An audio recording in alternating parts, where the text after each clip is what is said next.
Chers amis internautes, bonjour, bienvenue dans ce nouvel épisode de Itinéraire de foi. Aujourd'hui, à la suite de Cassandre qui avait introduit cette émission, j'ai le plaisir et l'honneur de recevoir Madame Véronique Lévy. Véronique, bonjour. Bonjour. Merci infiniment d'avoir accepté notre invitation. Je suis très très content de vous avoir à ce micro pour parler de votre parcours de foi. C'est moi qui vous remercie, c'est moi qui suis très heureuse de pouvoir en parler après un long silence où j'ai besoin un petit peu de rentrer, on va dire, dans l'intimité avec la prière. Je comprends parfaitement et on vous remercie d'autant plus que effectivement vous sortez d'une longue période de silence. Ça fait longtemps qu'on ne vous a pas vu et entendu sur les ondes. Pour les internautes qui ne vous connaîtriez pas, vous êtes auteur, une femme baptisée à l'âge adulte et ce qui est aussi mon cas. Vous êtes la petite sœur de Bernard-Henri Lévy. Votre premier ouvrage est paru en 2012, je crois. Non, 2015. En 2015, excusez-moi, c'était 2012, c'est l'année de le 7 avril 2012, c'est l'année de mon baptême. L'année de votre baptême. Donc 2015, voilà. Montre-moi ton visage, votre premier ouvrage, qui a été suivi de Adoration.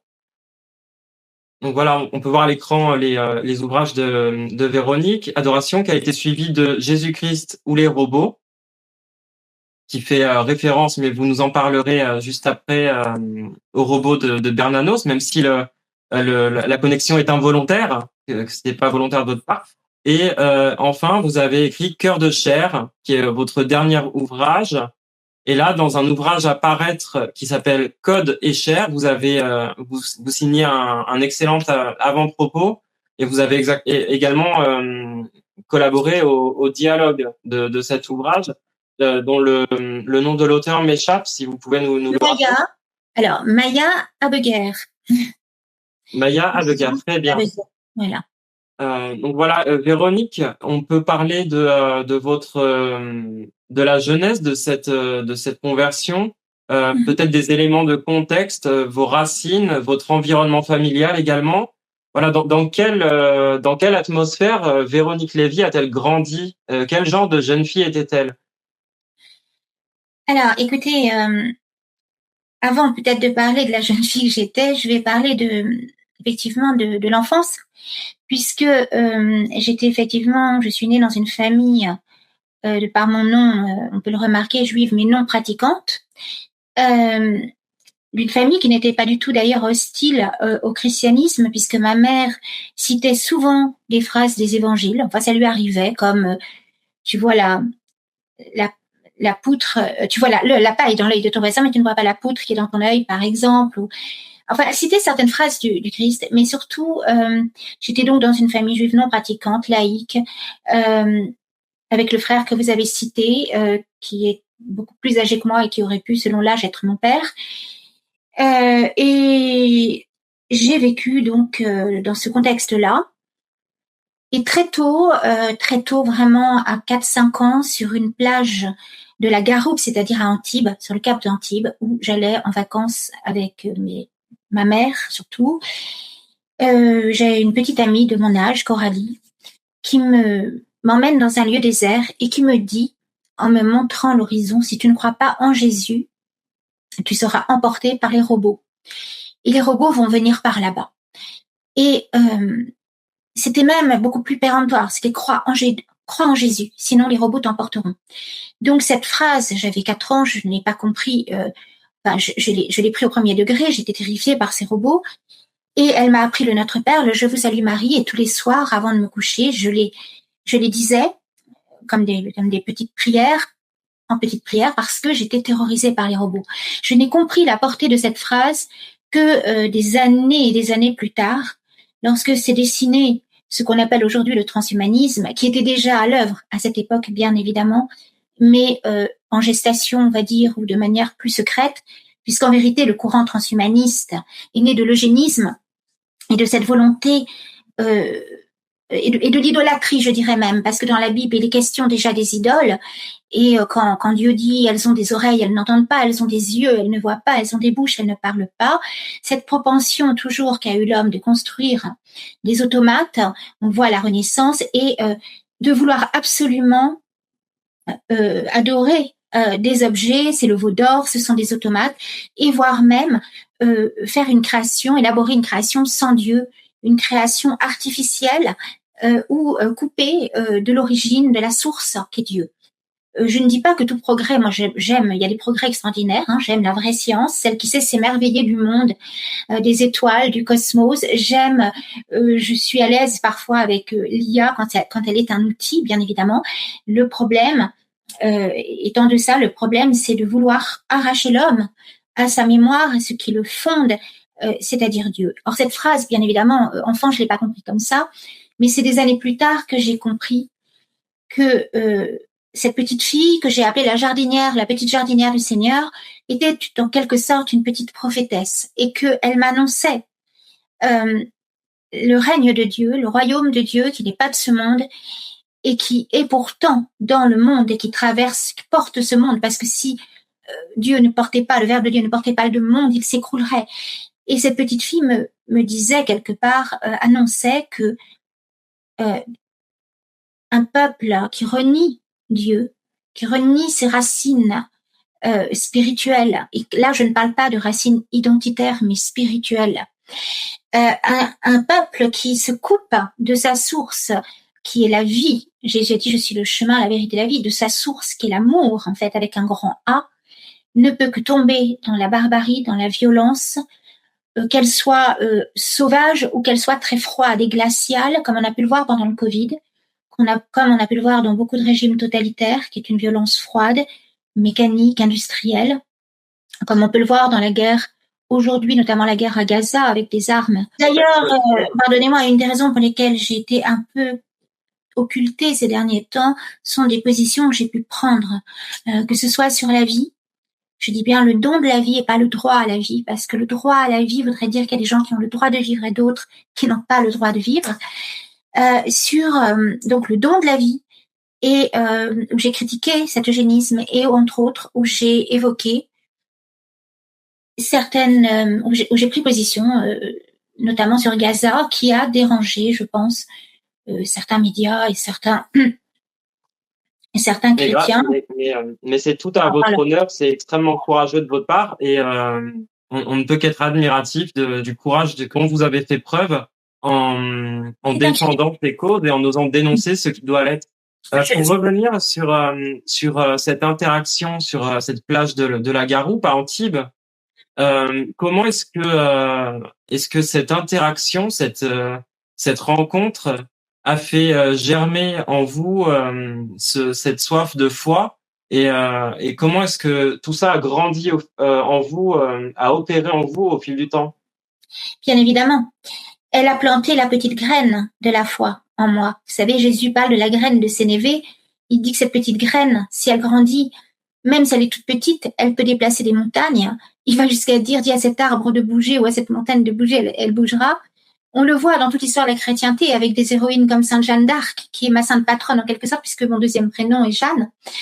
J'y tiens parce que je pensais beaucoup à Sainte Jeanne quand j'étais petite, parce que pour moi, c'était une héroïne, hein, mais quand j'ai inatteignable, c'est l'Everest, si vous voulez, de la foi. C'est ce petit brin de femme qui a rendu la France à son cœur, qui est Jésus, qui a fait sacrer le dauphin, etc., qui est extraordinaire, qui n'a jamais tué, hein, attention. Elle avait sa bannière qu'elle aimait, elle disait ma bannière, elle est blanche, il y avait écrit dessus Jésus-Marie, ma bannière, je l'aimais 1000 fois plus que mon épée. Bref, donc il y a effectivement cette foi qu'a fait germer cet enfant, cette petite fille. Mais c'est-à-dire qu'elle a planté cette graine de la foi, mais aussi le visage de Jésus qui s'est, je dirais d'une certaine manière, imprimé en moi. Quand je dis son visage, c'est-à-dire le visage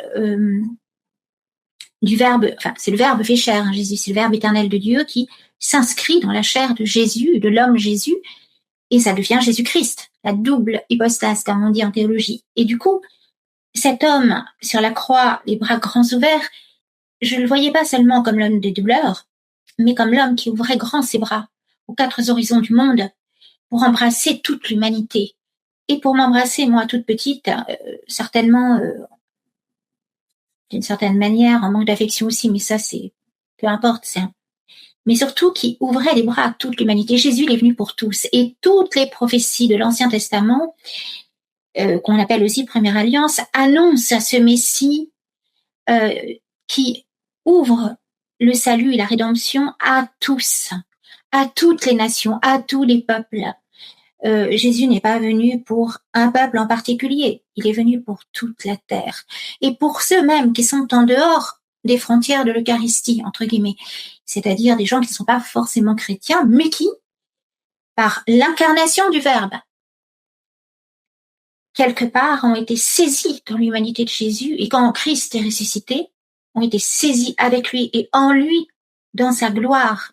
Et il a retissé le lien qui avait été rompu, en fait, depuis le péché originel. Donc tout ça, évidemment, enfant, je pouvais pas le formuler comme ça, mais en tout cas, cet homme qui ouvrait les bras à l'infini, c'était pour moi le symbole, l'archétype même, enfin c'est plus qu'un archétype, la présence de l'amour.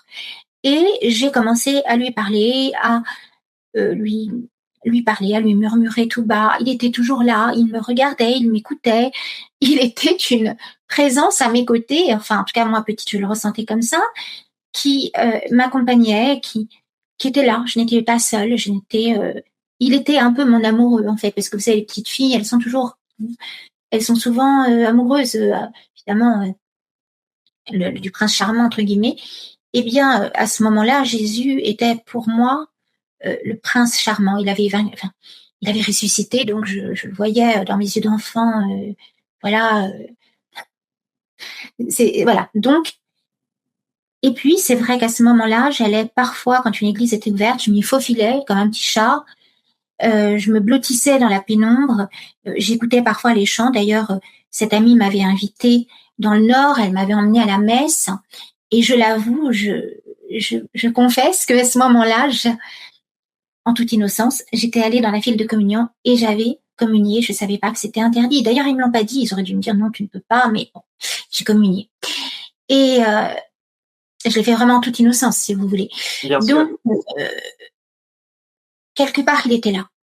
Et je m'en suis souvenue dans les grandes épreuves de ma vie, et notamment juste avant le baptême, quand j'ai rencontré cet homme que j'ai passionnément aimé, évidemment d'un amour absolu, enfin, autant qu'il est possible d'aimer d'un amour absolu un humain, si vous voulez, puisque l'amour absolu est quand même réservé à cette perfection de l'amour qu'est Dieu. Mais c'est comme si l'amour, avec un grand A, avait planté en moi la graine de l'amour et du goût de la justice aussi, et de la vérité. Parce que souvent, on a parlé de moi comme quelqu'un de très sentimental, d'un peu illuminé, d'un peu comme ça. Ok, je dis pas que je suis pas sentimentale, j'ai pas des émotions, mais surtout, c'est très raisonnable. Ma foi a quelque chose de raisonnable, c'est-à-dire que j'ai très vite compris que le christianisme, que les paroles du Christ étaient des paroles d'une beauté foudroyante, enfin, foudroyante dans le bon sens, d'une beauté foudroyante dans le sens qu'elles sont d'une telle lumière qu'elles jettent la lumière sur les ombres, sur le mensonge, sur la nuit, et qu'elles dévoilent ce qui doit être dévoilé. C'est pour cette raison qu'on l'a crucifié. C'est pour cette raison qu'aujourd'hui, on crucifie encore en son nom tous ceux qui résistent, en fait, quelque part. Vous savez, chaque fois que des gens résistent et défendent la veuve, l'orphelin, l'opprimé, qu'ils soient de Gaza, du Congo, de France, ou d'ailleurs, c'est Jésus dont on essuie le visage et dont on console le cœur. Parce que le Christ, il est avec les petits, avec les oubliés, avec les proscrits, avec tous, même, pourquoi pas avec un grand personnage, si ce grand personnage est une bonne personne. Vous voyez, on n'est pas en train de faire du racisme social dans un sens ou dans l'autre, mais en tout cas, voir Nicodème ou Joseph d'Arimathie, qui était un homme de l'époque du Christ, un grand prêtre qui lui a laissé son tombeau, quoi, un tombeau neuf pour qu'il y ait une sépulture digne. Et bien évidemment, on n'a retrouvé personne dans le tombeau. La pierre avait été roulée. Donc, nous sommes en cette période, enfin, nous venons de passer l'Avent. Nous sommes ce soir béni de Noël. Beaucoup de gens ont perdu le sens de ce qu'est Noël. Ils courent faire des cadeaux, acheter du champagne ou je ne sais quoi. Mais Noël, c'est l'humilité d'abord. C'est Marie, Joseph, ce sont ces familles en France qui n'ont peut-être pas beaucoup pour s'acheter à manger ce soir, qui ne savent pas trop où dormir, mais qui ont au fond d'eux cette foi, cette lumière, cette espérance. Parce que Jésus, cet enfant, est venu, ce Messie est venu dans une famille très humble, très pauvre. Il est né dans une étable parce que personne ne voulait de Marie et de Joseph. Il faut bien comprendre ça. C'était pas des nantis, c'était pas, voilà, ils ont dû fuir le recensement, ils ont dû, elle a accouché, Marie, la Sainte Vierge, a accouché dans une étable, entre un âne, un bœuf, un pauvre bœuf qu'on massacre actuellement d'ailleurs. Cette première interaction, on voit qu'elle a grandi en vous et le point d'orgue de tout ça, ça va être la réception des sacrements, du baptême, votre première communion licite cette fois-ci, parce que effectivement, petite fille, vous aviez communié malgré, enfin, sans savoir que c'était interdit, et je l'apprends ce soir, et c'est assez émouvant. Et puis il y a cette confirmation. Donc vous avez reçu ces Oui, sacrements en 2012. On a quelques images d'ailleurs qu'on va passer à l'écran de ce grand moment de votre baptême. Là, on vous voit recevoir l'eau du baptême sur le visage. Une très belle photo. Je pense que c'était très émouvant. Et puis là, on vous voit un peu plus tard dans cette cérémonie de très belles images. Euh, Comment est-ce que cette journée a réformé votre vie, Véronique? alors je suis très émue par ces images. J'avoue, c'est la main de Pierre-Marie. C'est lui qui m'a baptisée. Alors il faut savoir que juste avant le baptême, je le dis rapidement, il y a eu tout au long de la vie entre l'annonce de cette petite fille et le jour du baptême un assez long moment quand même où le Christ s'est rappelé à moi au moment où je semblais l'avoir oublié, dans des songes et puis dans des rencontres aussi. Disons qu'il y a eu, j'étais très sage étant enfant, mais il y a eu un moment où j'ai vécu une crise d'adolescence terrible et où après, juste avant mon baptême, j'essayais d'être quand même, de survoler un peu, où j'ai eu une vie un peu, on va dire, déstabilisée, un peu chaotique. Mais dans cette période entre deux comme ça, où j'étais un peu comme beaucoup de gens de notre époque, où je sortais la nuit, où j'étais un peu comme ça, très instable, où je cherchais l'amour, où j'allais d'amour en amour sans trouver cet homme idéal que je cherchais, et pour cause, parce qu'au fond de moi, j'avais goûté à cet absolu à travers justement tout ce qu'on m'avait dit sur le Christ et ces fameux rêves que j'ai faits.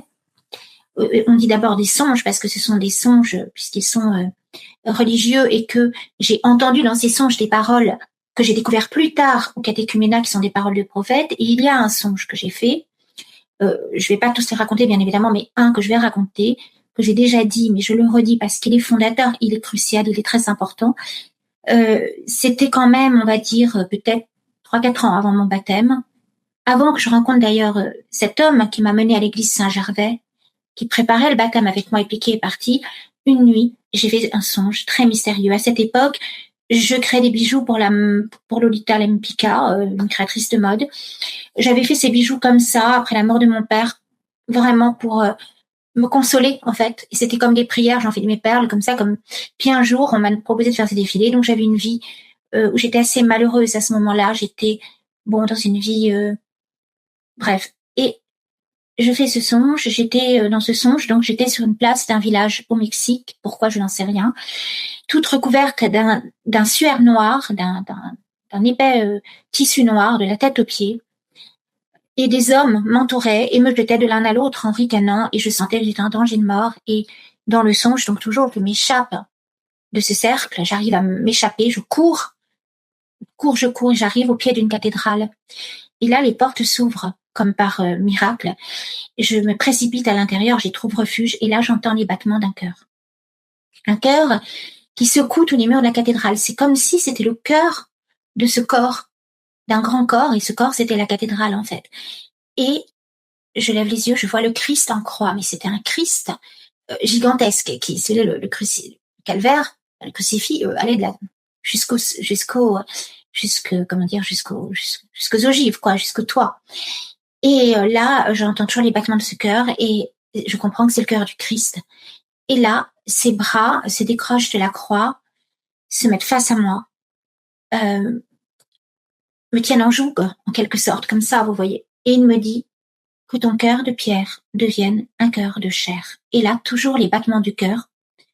Et là, de ses mains, qui étaient donc transpercées, sortent 2 épées qui traversent la nef de la cathédrale et transpercent mon cœur. Là, je me réveille dans un état de crainte, Mais le mot crainte n'est pas de la terreur, c'est vraiment la crainte au sens biblique, c'est-à-dire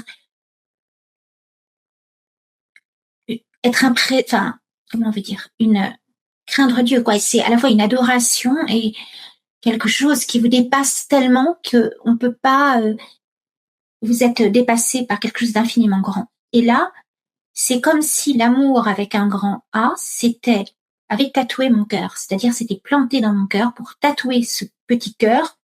Il m'a dit que ton cœur de pierre devienne un cœur de chair.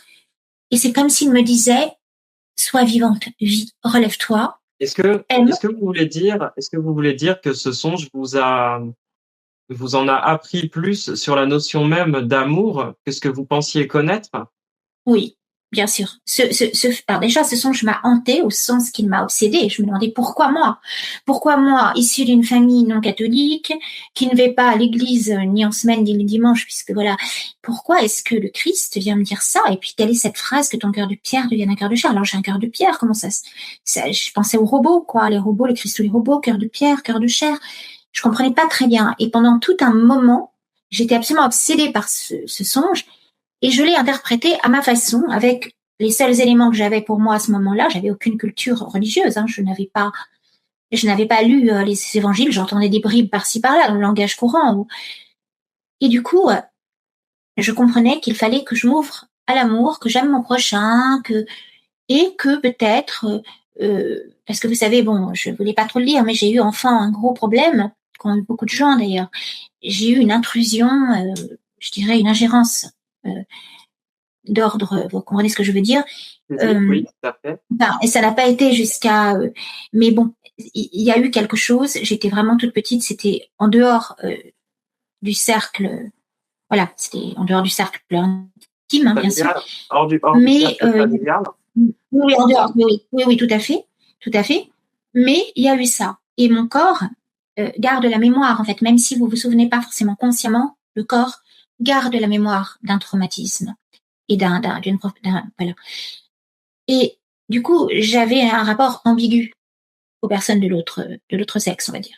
J'étais Et un compliquée. rapport ambigu à l'amour aussi, parce que peut-être que ça Oui, dénature aussi la tout à fait. notion même et la représentation qu'on peut se faire de l'amour.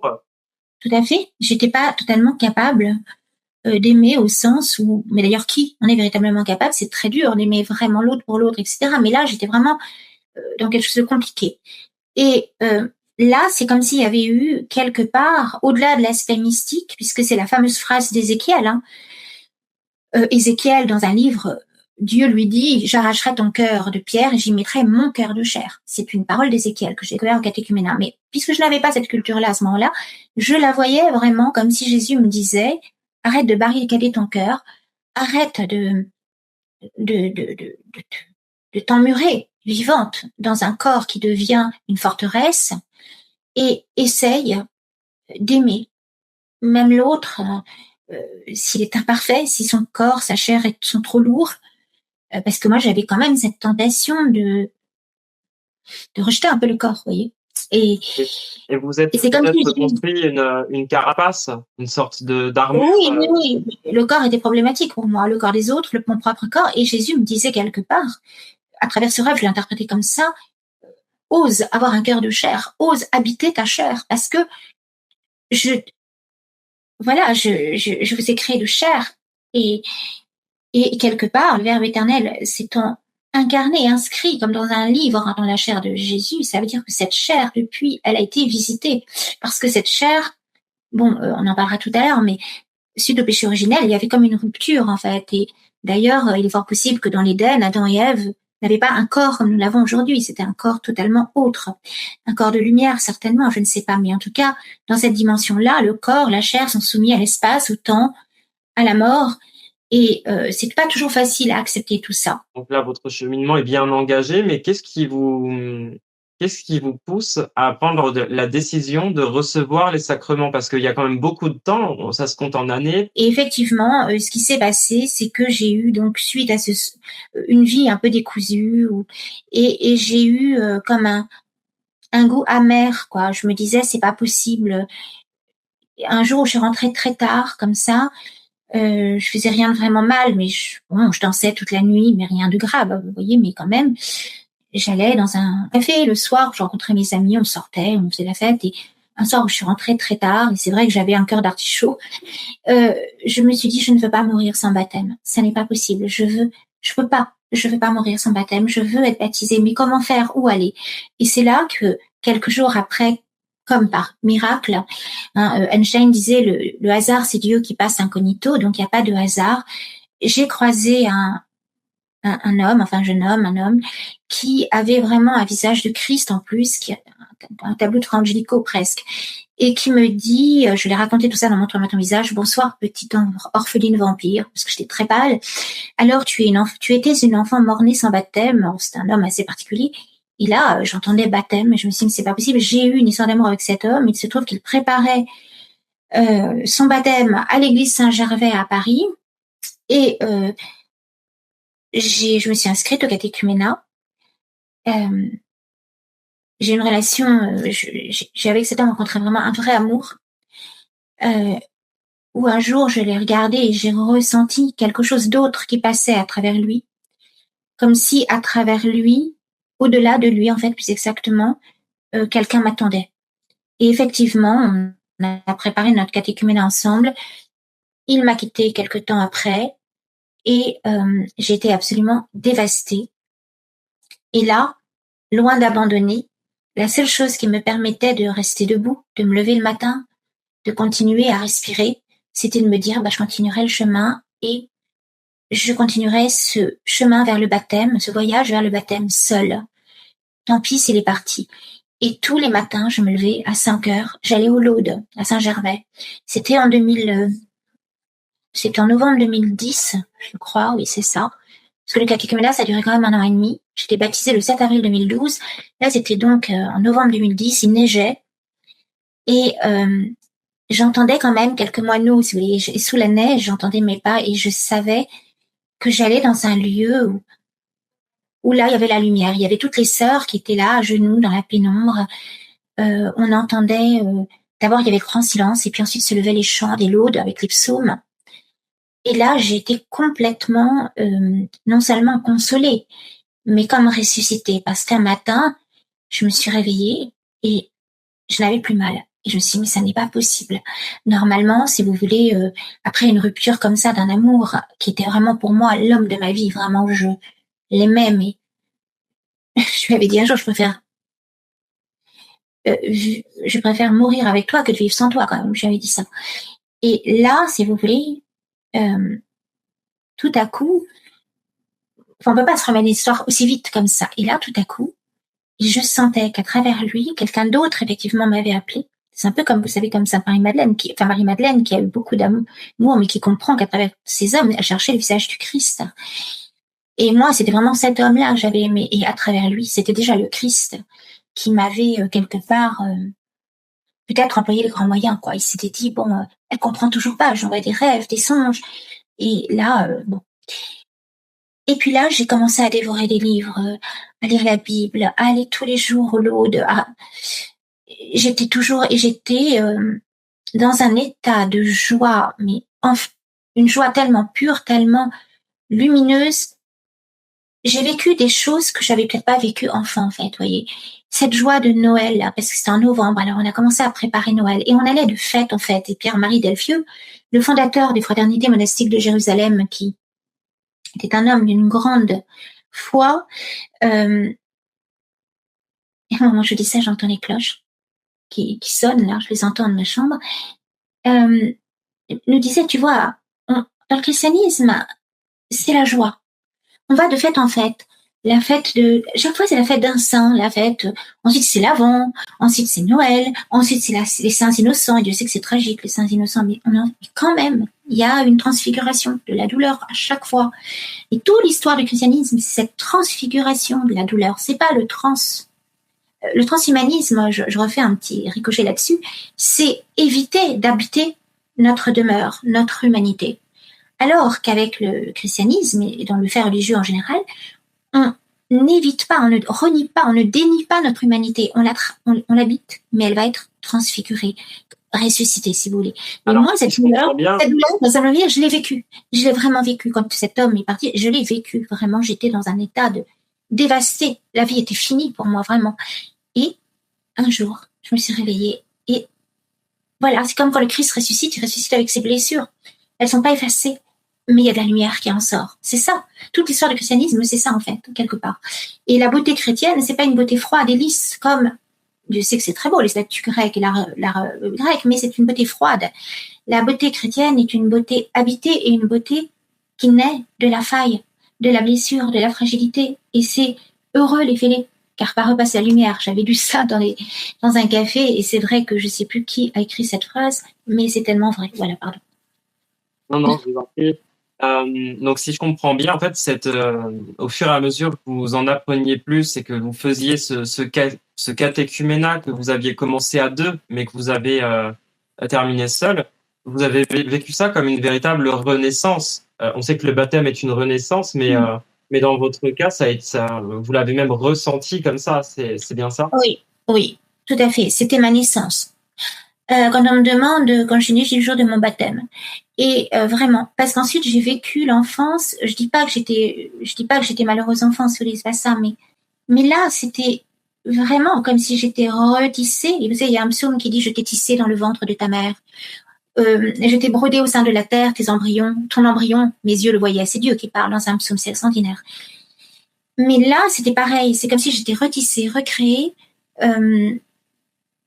On dirait reprogrammé, mais réinitialisé, je plaisante, mais il n'a pas nié ce que j'étais, qui j'étais. Il m'a pris, on est tous différents, vous voyez. Voilà, c'est ça d'ailleurs. Le problème aujourd'hui, c'est qu'on est dans un monde qui veut uniformiser les choses. Avec Dieu, Dieu n'uniformise pas. La preuve, Babel, il a fait tomber Babel, parce que la tour de Babel, elle était unique, il y avait une langue unique, tout s'élevait vers le ciel dans une espèce de tour unique. Et Dieu n'est pas contre les différences, les individus, les nations, etc. Il n'aime pas attention, pas d'idolâtrie nationale, parce que quand on est trop, mais il y a les frontières, il y a les nations, il y a des différences, etc. Comme disait la petite Thérèse, toutes les fleurs sont dans la nature, et la marguerite, le lys, le pissenlit, le chardon, etc. Et en fait, oui, Dieu nous aime. Véronique, est-ce que vous pouvez nous parler un petit peu de cette journée en particulier, de cette cérémonie? Est-ce que vous pouvez nous dire ce que vous avez décrit? On en a vu les images tout à l'heure, des images magnifiques qui personnellement m'ont ému. Est-ce que vous pouvez nous dire ce que vous avez ressenti au cours de la cérémonie et comment est-ce que vous en êtes ressorti? Écoutez, je l'ai décrit vraiment dans Montre-moi ton visage. Il y a tout un chapitre là-dessus, mais ça a été le plus beau jour de ma vie, en fait. C'est-à-dire que, déjà, un peu avant mon baptême, j'ai invité des gens autour de moi à venir. Et j'ai sillonné tout Paris pour trouver une jolie robe, un peu comme si j'allais me marier, en fait, vous voyez. Et j'ai commencé à porter un voile, d'ailleurs, à ce moment-là. Et j'ai pris le téléphone, j'ai appelé mon frère et je lui ai dit: écoute, voilà, il faut que je t'annonce que je vais demander le baptême et que je serai baptisée, si Dieu veut, le 7 avril. Je t'invite, etc. Et là, il est tombé des nues. Il se trouve qu'il préparait une exposition sur les Véroniques. Pourquoi, je ne sais pas. C'était l'image dans l'art, apparemment. Et donc, il a dit quelque part que cette nouvelle l'avait comme foudroyé parce qu'il y avait vu une coïncidence telle, si vous voulez, il préparait une expo sur des Véroniques, et puis tout à coup, sa sœur, qui s'appelle Véronique, lui dit qu'elle va demander le baptême et qu'elle va devenir catholique. Donc, il l'a vécu d'ailleurs comme une rupture. Il l'a dit publiquement, et moi, je lui ai dit: mais non, tu n'as rien compris. Ça n'est pas une rupture. C'est au contraire que je retisse le lien qui a été rompu. Tout l'Ancien Testament est tourné vers le Christ. Il n'y a pas le Premier Testament d'abord, les Évangiles ensuite. Le jour de mon baptême, donc j'ai invité les gens très proches, j'ai acheté une petite robe. C'était comme un rêve d'enfant qui se réalisait, qui se dévoilait. Et ça a été vraiment le plus beau jour de ma vie. C'était magnifique. Il y a eu d'abord l'appel décisif à Notre-Dame, qui a duré très longtemps parce que les gens de Saint-Gervais étaient appelés en dernier. Là, c'est comme ça que les gens ont appris ma conversion, parce que le frère que vous avez cité tout à l'heure était venu et tout le monde se demandait ce qu'il faisait à Notre-Dame de Paris, en fait, puisque l'appel décisif, c'était à Notre-Dame. Et le 7 avril, c'était le grand jour à l'église Saint-Gervais. le soir des Vigiles pascales, le jour du feu nouveau. Et là, mais ça a été, il n'y a pas de mots pour décrire la beauté, la joie, l'émerveillement de cette nuit-là. Il n'y a pas de mots. J'ai dormi chez les sœurs 4-5 jours avant, donc j'étais immergée dans comme un fœtus, un petit peu, vous voyez, j'étais immergée dans le sein monacal, enfin, monastique. Et donc, il y avait des lections divines. Et j'étais vraiment, je prenais ça très au sérieux. Et le jour J, je ne voyais rien. Je glissais, en fait. Il y avait des lumières partout. L'église était comble. J'avais invité des amies qui n'étaient pas du tout croyantes, mais qui étaient mes compagnons de nuit un peu éperdus. Elles sont venues et il y en a une qui m'a dit, mais c'est pas possible, j'ai jamais vu ça. Il y avait plus une place de libre. Les gens, elles me disent, c'est pire que dans des salles de concert parce que Saint-Gervais ramenait vraiment beaucoup de monde et des gens très jeunes et c'était vraiment la lumière, quoi.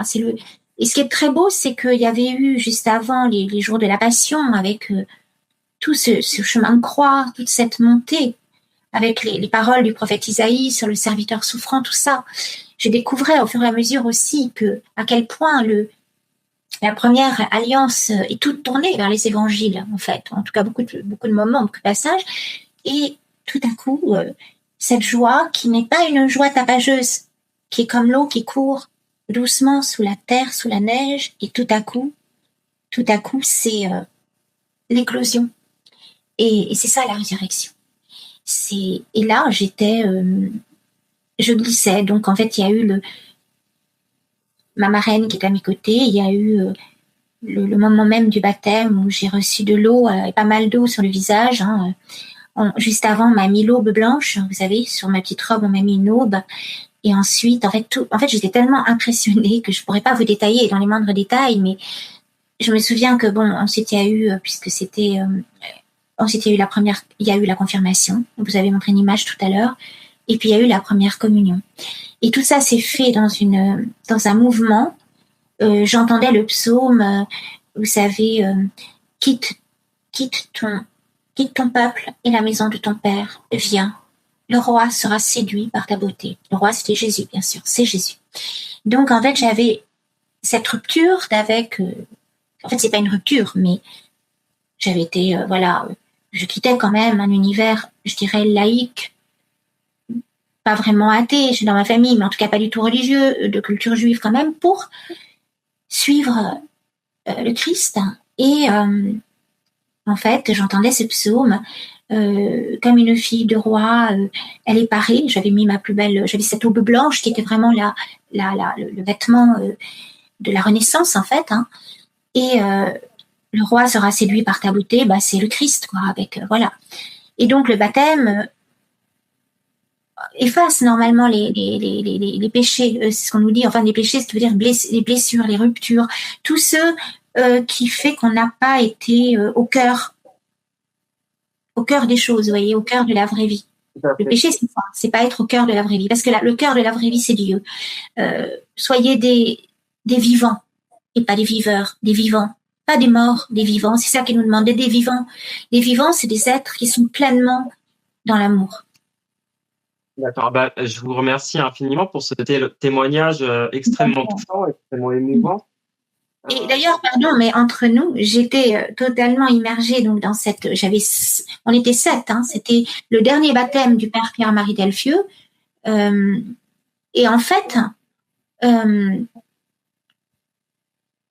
mes frères de baptême, frères et sœurs de baptême, et notamment un qui portait votre prénom presque, qui s'appelle Florian, qui est devenu moine, était comme mon frère de lait, en fait, ou mon frère de sang du Christ, mon frère du sang du Christ, parce que ce jour-là, on a bu ensemble on a mangé et bu au sang on a goûté ensemble, on a été baptisés le même jour et on a communié au même moment, donc c'est très fort, ça crée un lien très très fort. Bien sûr.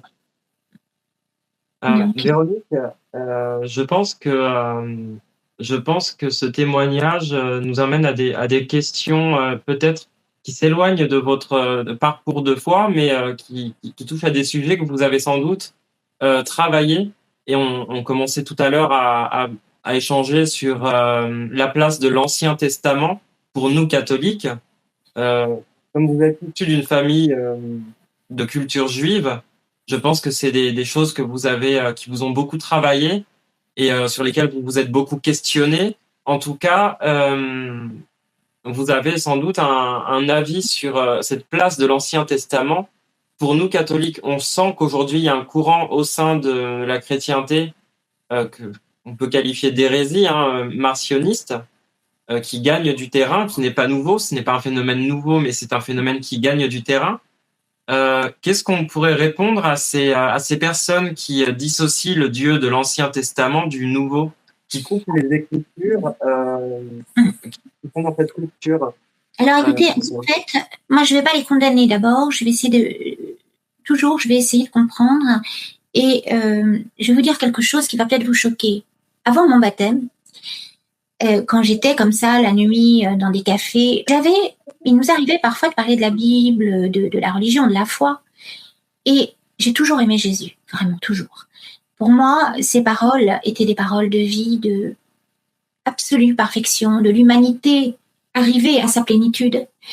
Et je me disais souvent, si on avait écouté les paroles du Christ, si seulement les hommes et les femmes, et j'étais pas baptisée, les avaient comprises, reçues au moins, il n'y aurait pas ce qui se passe aujourd'hui, toute cette violence, toutes ces guerres, toute cette prédation de l'un sur l'autre, sur la nature, sur les humains.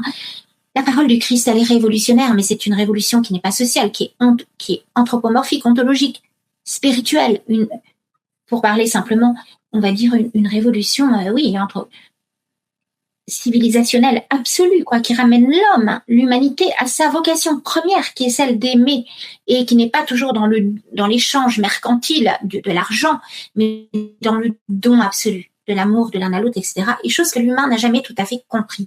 Et je vais vous dire après que c'est même le contraire de ce qu'on pourrait faire croire, c'est-à-dire que c'est presque le sacrifice du Christ. Il est ultime, il est absolu, il est unique, parce qu'il met fin à tous les sacrifices, en vérité, au sacrifice de l'Ancien Testament, mais au sacrifice humain. Et qu'il nous dit, quelque part, mon Verbe éternel, Dieu dit, mon Verbe éternel va s'inscrire dans la chair d'un homme, Jésus, et je vais accepter de passer par la mort, par la croix, pour vous faire comprendre que je ne veux plus jamais que vous mettiez des hommes à mort, que je ne veux plus de sang, que je ne veux plus de violence, que je ne veux plus de génocide, que je ne veux plus d'holocauste, que je ne veux plus de sacrifice humain ou quoi que ce soit. Et d'ailleurs, ça paraît un peu hors sujet, mais pas du tout. Dans l'Ancien Testament, il y a plusieurs passages où le Dieu de l'Ancien Testament, mais je l'ai découvert après, nous dit, vos sacrifices, vos holocaustes, je n'en veux pas. Je ne veux pas du sang des taureaux, je ne veux pas du sang des boucs. Je suis capable, si je veux, je ne veux pas de ça. Je veux votre cœur. Je veux un cœur brisé, un cœur d'amour, un cœur offert, un cœur ouvert. Je veux votre action de grâce. Et action de grâce veut dire Eucharistie. Donc ça annonce en plus l'Eucharistie. Il y a plein de passages dans l'Ancien Testament où il y a un Dieu de miséricorde. Un Dieu qui dit, par exemple, cette loi au prophète Jérémie, je ne veux pas qu'elle soit inscrite sur des tables de pierre. Je ne veux plus. Je veux qu'elle soit inscrite dans vos cœurs. Et je conclurai avec vous une alliance nouvelle, éternelle. Ce sont les phrases extrêmes, la phrase exacte que nous disons à chaque messe, que le prêtre prononce au moment de la consécration. Quand il élève le sang du Christ, il dit, je conclurai avec vous une alliance en mon sang, l'alliance nouvelle et éternelle en mon sang. C'est la phrase du prophète Jérémie. Ça veut dire que tous les prophètes de l'Ancien Testament ont annoncé le Christ, ont annoncé cette perfection, cet accomplissement absolu de l'amour et de la miséricorde dont la loi de l'Ancien Testament, et je parle uniquement du décalogue, qui est universel d'ailleurs, ce décalogue il n'est pas que tribal du tout, même si certains individus, il est pour tous, hein, certains, ce n'est pas que pour le peuple, voilà, c'est pour tous. Certains tentent de nous dire que ça ne leur appartient qu'à eux. Oui, voilà, c'est ça, exactement. Le sionisme, par exemple, c'est une catastrophe, c'est une catastrophe, c'est une horreur. Bon, en tout cas, toutes ces paroles dans l'Ancien Testament d'un Dieu de miséricorde, le prophète Osée nous parle d'un Dieu de miséricorde. Ce Dieu dit dans Osée, je te séduirai, je t'emmènerai au désert et là je parlerai à ton cœur. Et il dit, c'est la miséricorde que je veux et pas les sacrifices. Je ne veux pas de sacrifices, je veux la miséricorde. Alors, vous allez me dire, mais pourquoi il y a des passages où tout à coup, il y a tant de violence, où Dieu tout à coup semble dire le contraire de ce qu'il dit quand il nous parle de miséricorde, d'amour, qui dit qu'il ne veut pas de sacrifice. Par exemple, il va énoncer les 10 commandements, dont le fameux « tu ne tueras point », et puis juste après, il y a un déchaînement de violence, on ne comprend pas. Donc, je peux comprendre que des gens soient choqués. Voilà. Et avant de tenter d'expliquer cela, je dirais que moi-même, avant mon baptême, je disais souvent, mais quel est ce Dieu de l'Ancien Testament, terrible, courroucé, vengeur? Moi, c'est Jésus, le Dieu de Jésus, c'est voilà, c'est ça, c'est l'amour. Donc j'avais moi-même ce côté martionnite, entre guillemets, sans le savoir. J'interprétais le jardin d'Éden mal, c'est-à-dire que je pensais que Dieu avait chassé Adam et Ève, alors qu'en fait, il n'en est rien, comme je vous l'expliquerai tout à l'heure. Et j'ai écrit beaucoup de choses là-dessus, notamment dans le livre Code et chair, dans le long avant-propos, et dans dans Cœur de chair également, mon tout dernier livre. J'en ai parlé du jardin d'Éden et de toute cette méprise. C'est pas Dieu, c'est Adam et Ève qui sont tombés dans une autre dimension avec la rupture avec Dieu. Donc, en fait, je peux comprendre que des gens qui n'ont pas forcément lu à fond la Bible, parce que, ou ils sont tombés sur des gens qui leur en parlaient mal aussi, parce qu'aujourd'hui, il faut savoir qu'il y a, comment dire, on n'approfondit pas assez la parole de Dieu. Vous voyez, il faut vraiment. Moi, j'ai la chance de préparer mon catéchuménat dans un monastère où vraiment, il y a parfois des paroisses, je trouve, où on n'en parle pas assez de tout ça, où il n'y a pas assez de profondeur, assez dans la recherche, etc.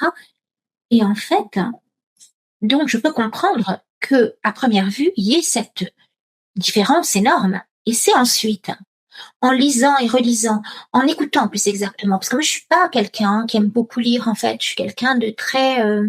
j'aime écouter, et j'aime écouter. Donc, quand les chants des sœurs, et quand elles chantaient les psaumes, j'entendais la parole de Dieu. Elle glissait en moi, elle rentrait en moi. Et je me disais, mais c'est incroyable. Il n'est question que d'amour. C'est un Dieu amoureux, un Dieu miséricordieux, un Dieu de tendresse. Il dit, car je suis un Dieu de tendresse. Il le dit à un moment. Mais pourquoi tout à coup, il se met en colère, il y a cette violence? Et alors, il y a deux interprétations.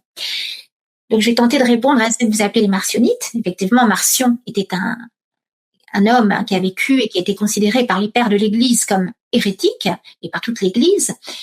Mais moi, je suis pas là pour faire le procès des uns des autres, je vais simplement tenter d'expliquer. En fait, les pères de l'Église ont expliqué que les passages où Dieu apparaissait comme terribles, toutes ces scènes de guerre, notamment dans Josué, qui sont terribles, où Dieu semble complètement contredire les passages d'avant où il était tendre et où il interdisait de tuer, en fait, Dieu ne peut pas se contredire. On est bien d'accord. Quand Dieu dit tu ne tueras point, comment peut-il dire tu ne tueras point un chapitre plus tôt et puis ensuite appeler à tuer femme et enfants? Il y a quelque chose, il y a une clé quelque part. Eh bien, justement, il y a deux interprétations. L'interprétation qu'a choisie l'Église, c'est celle des pères de l'Église, celle des premiers chrétiens, donc les saints Augustin, les saints Irénée de Lyon, premier évêque de Gaulle quand même, disciple de Saint Jean, par Saint Polycarpe qui était son père spirituel, Saint Polycarpe étant le disciple de Saint Jean. Les pères de l'Église disaient que il ne fallait pas prendre, surtout pas à la lettre, tous ces livres, mais qu'ils ne pouvaient être lus qu'à travers le Christ. C'est-à-dire que, en fait, il n'y a pas un avant et un après, puisqu'en Dieu, il n'y a pas de temps. Et il n'y a pas le Premier Testament d'abord et les évangiles ensuite. Il y a le cœur de l'histoire du salut. Le cœur de la foi, si vous voulez, c'est le Christ, c'est l'incarnation. Si vous voulez, il y a le péché originel en Éden. Adam et Ève vivaient au sein d'une réalité qui n'était pas exactement celle que nous connaissons, en dehors de l'espace-temps. Si vous voulez, l'espace-temps n'existait pas. Quand on dit que Dieu crée le monde en 7 jours, d'abord, c'est une mauvaise traduction parce que ça veut dire période déjà en hébreu, et même période, c'est pas tout à fait juste, ça pourrait être des degrés d'amour, puisque en Dieu, il n'y a pas de temps. Dieu est l'éternel, il n'y a pas de temps. Donc, ce sont des degrés d'intensité d'amour. Et celui qui est le plus près de son cœur, c'est le 6e jour, c'est la création de l'homme et de la femme dans ce jardin. Et donc, quand on dit qu'ils étaient nus, c'est parce qu'ils étaient en fait revêtus de lumière. Leur peau était lumière. Et au moment où ils écoutent le serpent, qui va les induire dans une rupture avec Dieu et dans un mensonge, puisqu'il va mentir sur Dieu, il va leur dire alors, Dieu vous a ordonné de ne pas manger, de ne pas goûter, de ne pas toucher les arbres du jardin. Or Dieu leur a dit, vous pouvez manger à tous les arbres du jardin, mais à l'arbre de la connaissance du bien et du mal, vous ne goûterez pas. Il n'a pas dit de pas toucher, il a dit de pas goûter. Ce qui induit que ce cet arbre de la connaissance du bien et du mal n'est pas forcément dans le jardin. Il peut être à la frontière ou dans une hors-zone. Et il faut jamais oublier que les anges déchus, Lucifer, qui était le premier, le plus beau des anges, a dit non serviam, hein, ces anges déchus sont tombés avant les humains. Et qu'ils ont pu, au moment de la chute, quand ils ont dit non à Dieu, ils sont tombés dans une autre dimension, qu'ils ont créée d'ailleurs par leur nom, vous voyez, dans une dimension lourde, dans une dimension soumise à l'espace et au temps. On dit toujours Satan est comme le singe de Dieu. Satan a comme fabriqué un monde artificiel que nous appelons réalité, mais qui n'est pas tout à fait qui n'est pas du tout le monde originel que Dieu avait créé. Et à ce moment-là, quand saint Paul dit le salaire du péché, c'est la mort, quand Adam et Ève goûtent aux fruits, ils vont se rendre compte qu'ils sont nus parce qu'ils n'ont plus cette lumière. Ils sont tombés de l'autre côté du miroir, quelque part. Ils sont tombés dans le monde soumis à l'espace et au temps, donc soumis à la mort, etc. Et là, c'est là que, de toute éternité, Dieu a voulu l'incarnation du Verbe pour retisser ce lien rompu. Et donc, c'est le cœur de l'histoire du salut, c'est les évangiles. Et l'Ancien Testament, on ne peut pas le comprendre. On ne peut pas lire, même les livres qui paraissent les plus violents, on ne peut pas les lire en dehors de la lumière du Christ. C'est-à-dire que c'est le Christ qui doit être le phare qui éclaire tout ça. Et c'est ce que disent les pères de l'Église. Et du coup, ils en font une lecture qu'on appelle symbolique ou mystérique, où ces personnages qui tuent ne sont pas des personnages qui tuent vraiment des enfants et des femmes, mais ce sont comme des symboles, et ce sont comme des symboles. Et puis, il y a la vision historique qui va dire que certains livres, comme les passages où Dieu dit à Moïse de tuer, de massacrer, seraient des passages qui auraient été écrits tardivement par une secte juive complètement guerrière à l'époque des Maccabées, qui est une secte très très identitaire, très nationaliste, on va dire des sionistes avant l'heure, qui prenaient totalement le contre-pied des Écritures en fait, et qui ont commencé à écrire et à surajouter des textes, parfois extrêmement violents, très très très tribalistes, où tout à coup la foi, le royaume à conquérir n'était plus un royaume spirituel, vous voyez, mais où ils en ont fait une interprétation territoriale, guerrière, suprémaciste, où ils ont dit, parce que en fait, dans l'Ancien Testament, souvent, quand on parle de descendance, c'est une descendance spirituelle. Il n'y a jamais le mot juif, par exemple, dans l'Ancien Testament. Le mot juif apparaît dans l'Évangile de Saint Jean, en fait, pour bien distinguer les habitants du royaume de Juda, puisqu'il y avait le royaume de Juda, le royaume d'Israël, et pour distinguer les religieux de l'époque, en fait, qui allaient dans le temple de Jérusalem. Mais avant, on disait le peuple de l'alliance, le peuple de la promesse. Et le nom Israël était un nom qui avait été donné à Jacob et qui symbolisait le peuple de la promesse. Or, les sionistes ont utilisé tous ces mots-là, qui sont des mots... En fait, Israël, c'est devenu l'Église, hein, puisque c'est le Vérus Israël, c'est-à-dire c'est l'Église, c'est le christianisme qui accomplit pleinement les promesses qui sont dans l'Ancien Testament et qui sont... voilà. Et donc, on ne peut pas lire l'Ancien Testament coupé du Christ. On ne peut pas couper le Christ de l'Ancien Testament. C'est impossible. Pour que nos internautes comprennent bien, ce que vous êtes en train de dire, c'est que les Juifs cohérents de l'époque du Christ sont les premiers chrétiens. Voilà. L'Ancienne Alliance n'a plus de raison d'être parce que les prophéties de l'Ancien Testament ont été accomplies. Et donc, par la même, ça vient valider le fait que, le marcionisme est dans l'erreur. Ça répond à la fois au marcionisme et au sionisme. Tout à fait. Et au judaïsme. Parce que le marcionisme prend l'Ancien Testament à la lettre, sans comprendre qu'on ne peut pas. Alors déjà, il fait l'impasse sur tous les passages dans l'Ancien Testament où on voit déjà, comme je vous l'ai dit tout à l'heure, ce Dieu d'amour, ce Dieu de miséricorde, ce Dieu qui veut absolument sauver l'homme, ce Dieu qui pardonne, etc. Bon, il y a des tas de passages comme ça.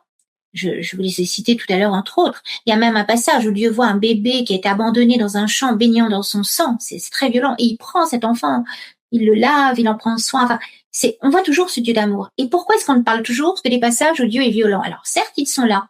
Mais comme je vous l'ai expliqué, si on ne peut pas lire ces passages sans comprendre que c'est la lumière du Christ, le Christ d'abord, les évangiles d'abord, qui sont vraiment le cœur de la révélation, et que c'est comme un soleil, et c'est à partir de ce soleil qui envoie des rayons de lumière, et ces rayons de lumière éclairent l'Ancien Testament. Quelque chose qu'on s'est dit également au téléphone par rapport à la temporalité de tout ça. On a souvent tendance à prendre les lunettes de l'historien et de faire une prise chronologique avec l'Ancien Testament, puis le Nouveau, avec l'accomplissement de l'Ancien par le Christ. Donc ça, à la rigueur, on peut parler de cet accomplissement, mais la temporalité de tout ça, Véronique. Comme si Jésus venait après. Alors Jésus est là d'abord parce que le Verbe de Dieu, d'ailleurs le prologue de Saint Jean le dit, le Verbe était en Dieu et le Verbe était Dieu. Et on le voit dans le livre de la Genèse. Le prologue de Saint Jean est construit comme le livre de la Genèse au début.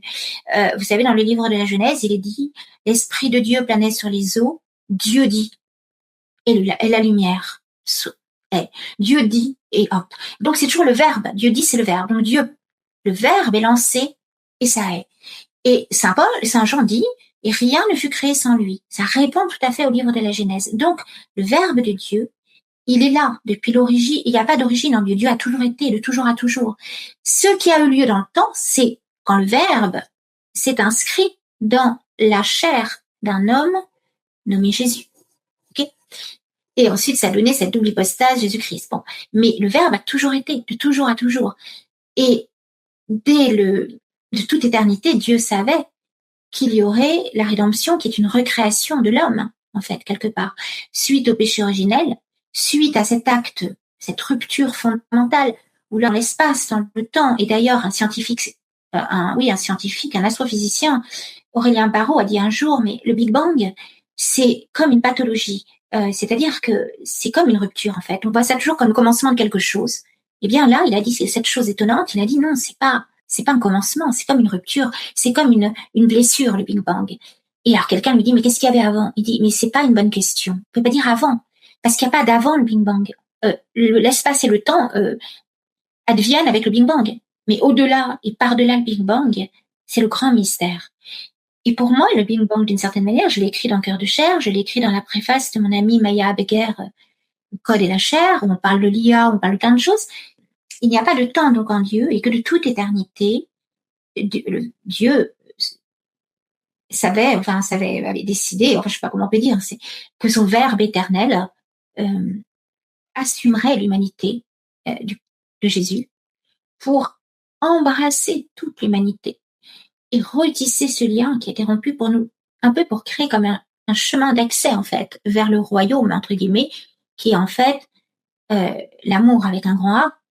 Ce que Jésus appelle le royaume de Dieu, c'est la vie puissance 1000 en fait. C'est cette quintessence de vie, c'est cette vie, vous savez, comme dans un songe où il n'y a pas de limite en fait. Vous êtes complètement dans il n'y a plus de limitation d'espace, de temps, il y a quelque chose un amour extraordinaire. Et c'est ça, on est tous appelés à ça, et non pas à se faire la guerre, à être dans la prédation. Il y a beaucoup d'ailleurs de traductions bizarres dans la Bible. Vous savez, quand Dieu demande à l'homme il lui dit, tu domineras sur les animaux et les plantes, c'est pas le bon mot. C'est tu prendras soin, en vérité. Tu prendras soin des animaux, tu prendras soin de la nature. Tu les mèneras jusqu'à leur accomplissement parce que tu es mon relais, Nous sommes les jardiniers du bon Dieu. Nous sommes les jardiniers du bon Dieu. Exactement. Et du coup, l'Ancien Testament, il y a la vision, si vous voulez, les pères de l'Église, qui est la vision de l'Église universelle, qui dit voilà, on peut pas ôter des livres de l'Ancien Testament, mais il faut les lire, les passages violents en tout cas, parce qu'il y a plein de passages où Dieu est un Dieu d'amour, vraiment, il y en a plein. Mais tous les passages qui paraissent incompréhensibles parce qu'ils montrent le visage d'un Dieu beaucoup plus agressif, il faut les voir de manière symbolique, et on ne peut le faire qu'à la lumière du Christ, où, par exemple, Josué devient non plus un guerrier violent et sanguinaire, mais où il serait comme le symbole du chef des armées célestes, vous voyez, et du jour de l'Apocalypse où le Christ, par exemple, et d'ailleurs beaucoup de religions, les musulmans en pensent aussi, que le Christ va revenir juger les vivants et les morts, et où ça va être vraiment avec, vous savez, dans l'Apocalypse, il y a cet ultime combat. Eh bien, on peut lire Josué.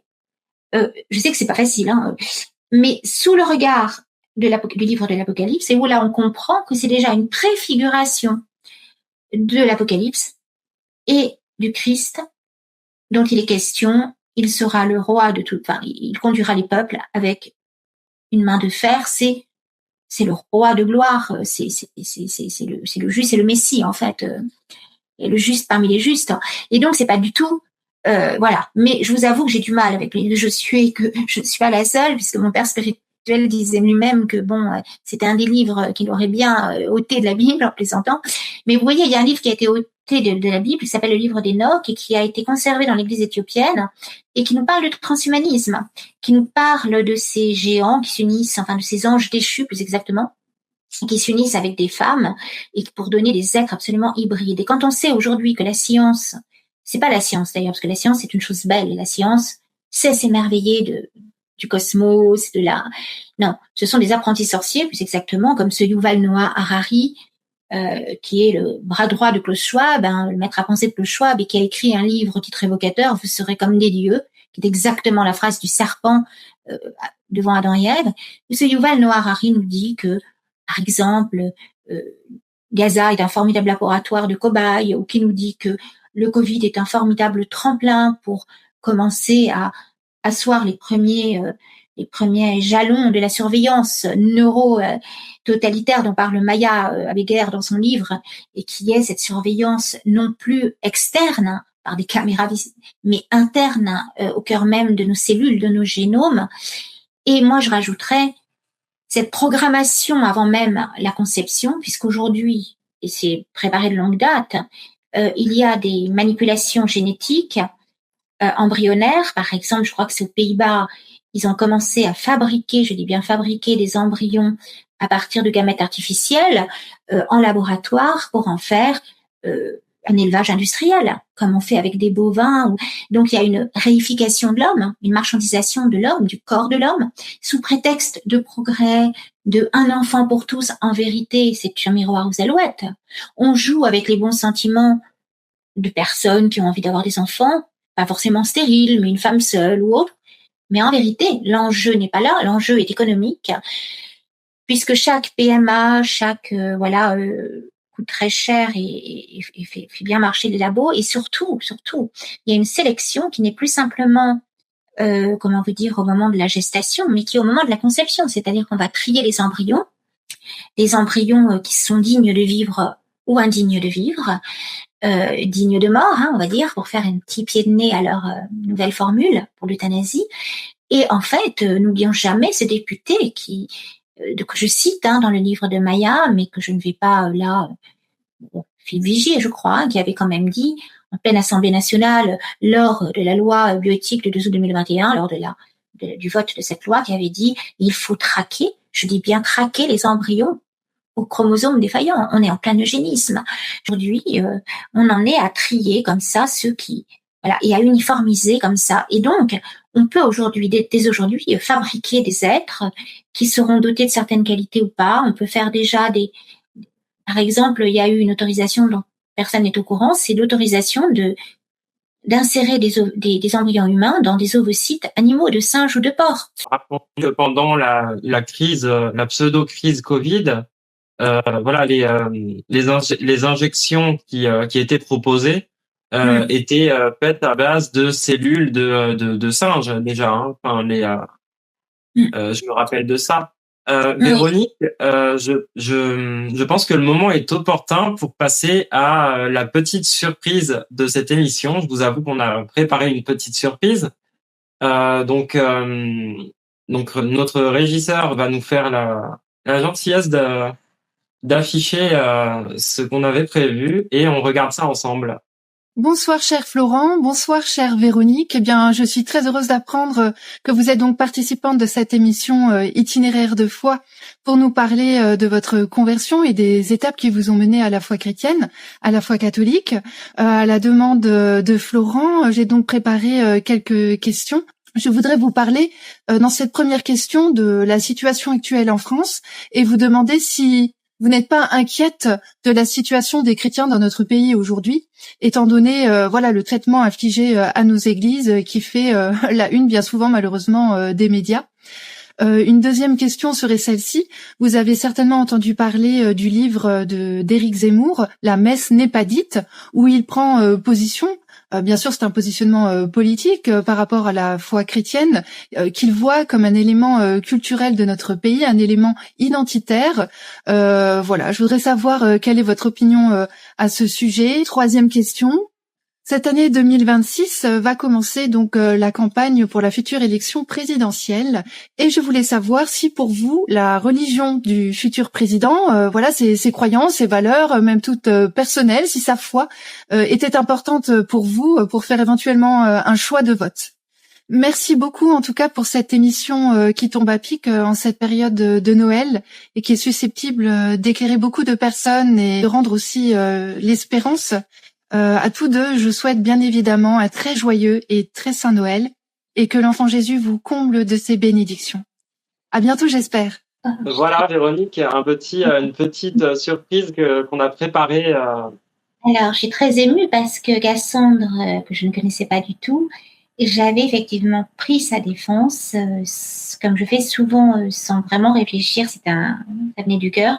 Lorsqu'elle avait été à une manifestation, il y avait sur son affiche des noms très différents. Il y avait Klaus Schwab, qui n'est pas juif du tout, ou d'autres, voilà.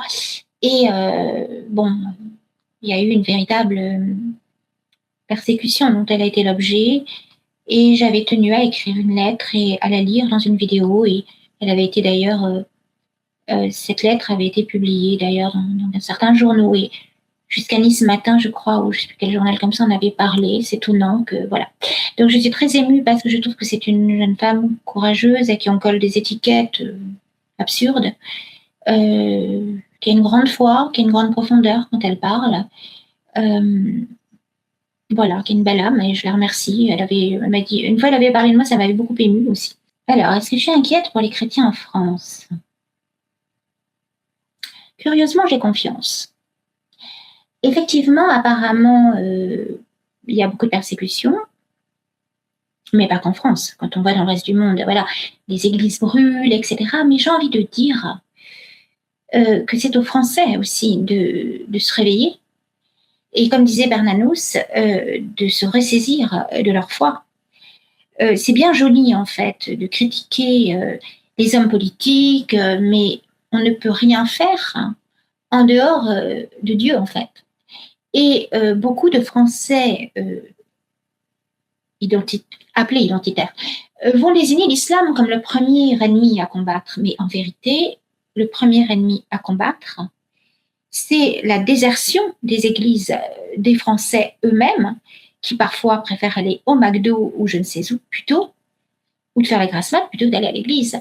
C'est aux Français de comprendre que cette nation, cette patrie plus exactement, puisque patrie veut dire terre des pères, donc ça inclut quelque chose de beaucoup plus incarné justement, elle est née dans le sang du Christ, puisque les premiers apôtres, puisque ont accosté au Sainte Marie de la Mer, que les tout premiers chrétiens, voilà, que je crois même que la mère de, comment dire, oui, c'est ça, les tout premiers apôtres, c'est pas simplement Sainte Marie-Madeleine, là, il y a eu vraiment le Saint Lazare lui-même, Lazare, là, celui que Jésus a ressuscité, enfin vraiment, la France est tissée de la foi chrétienne et même certainement du sang de certains apôtres, le sang des martyrs et pas seulement, même le sang.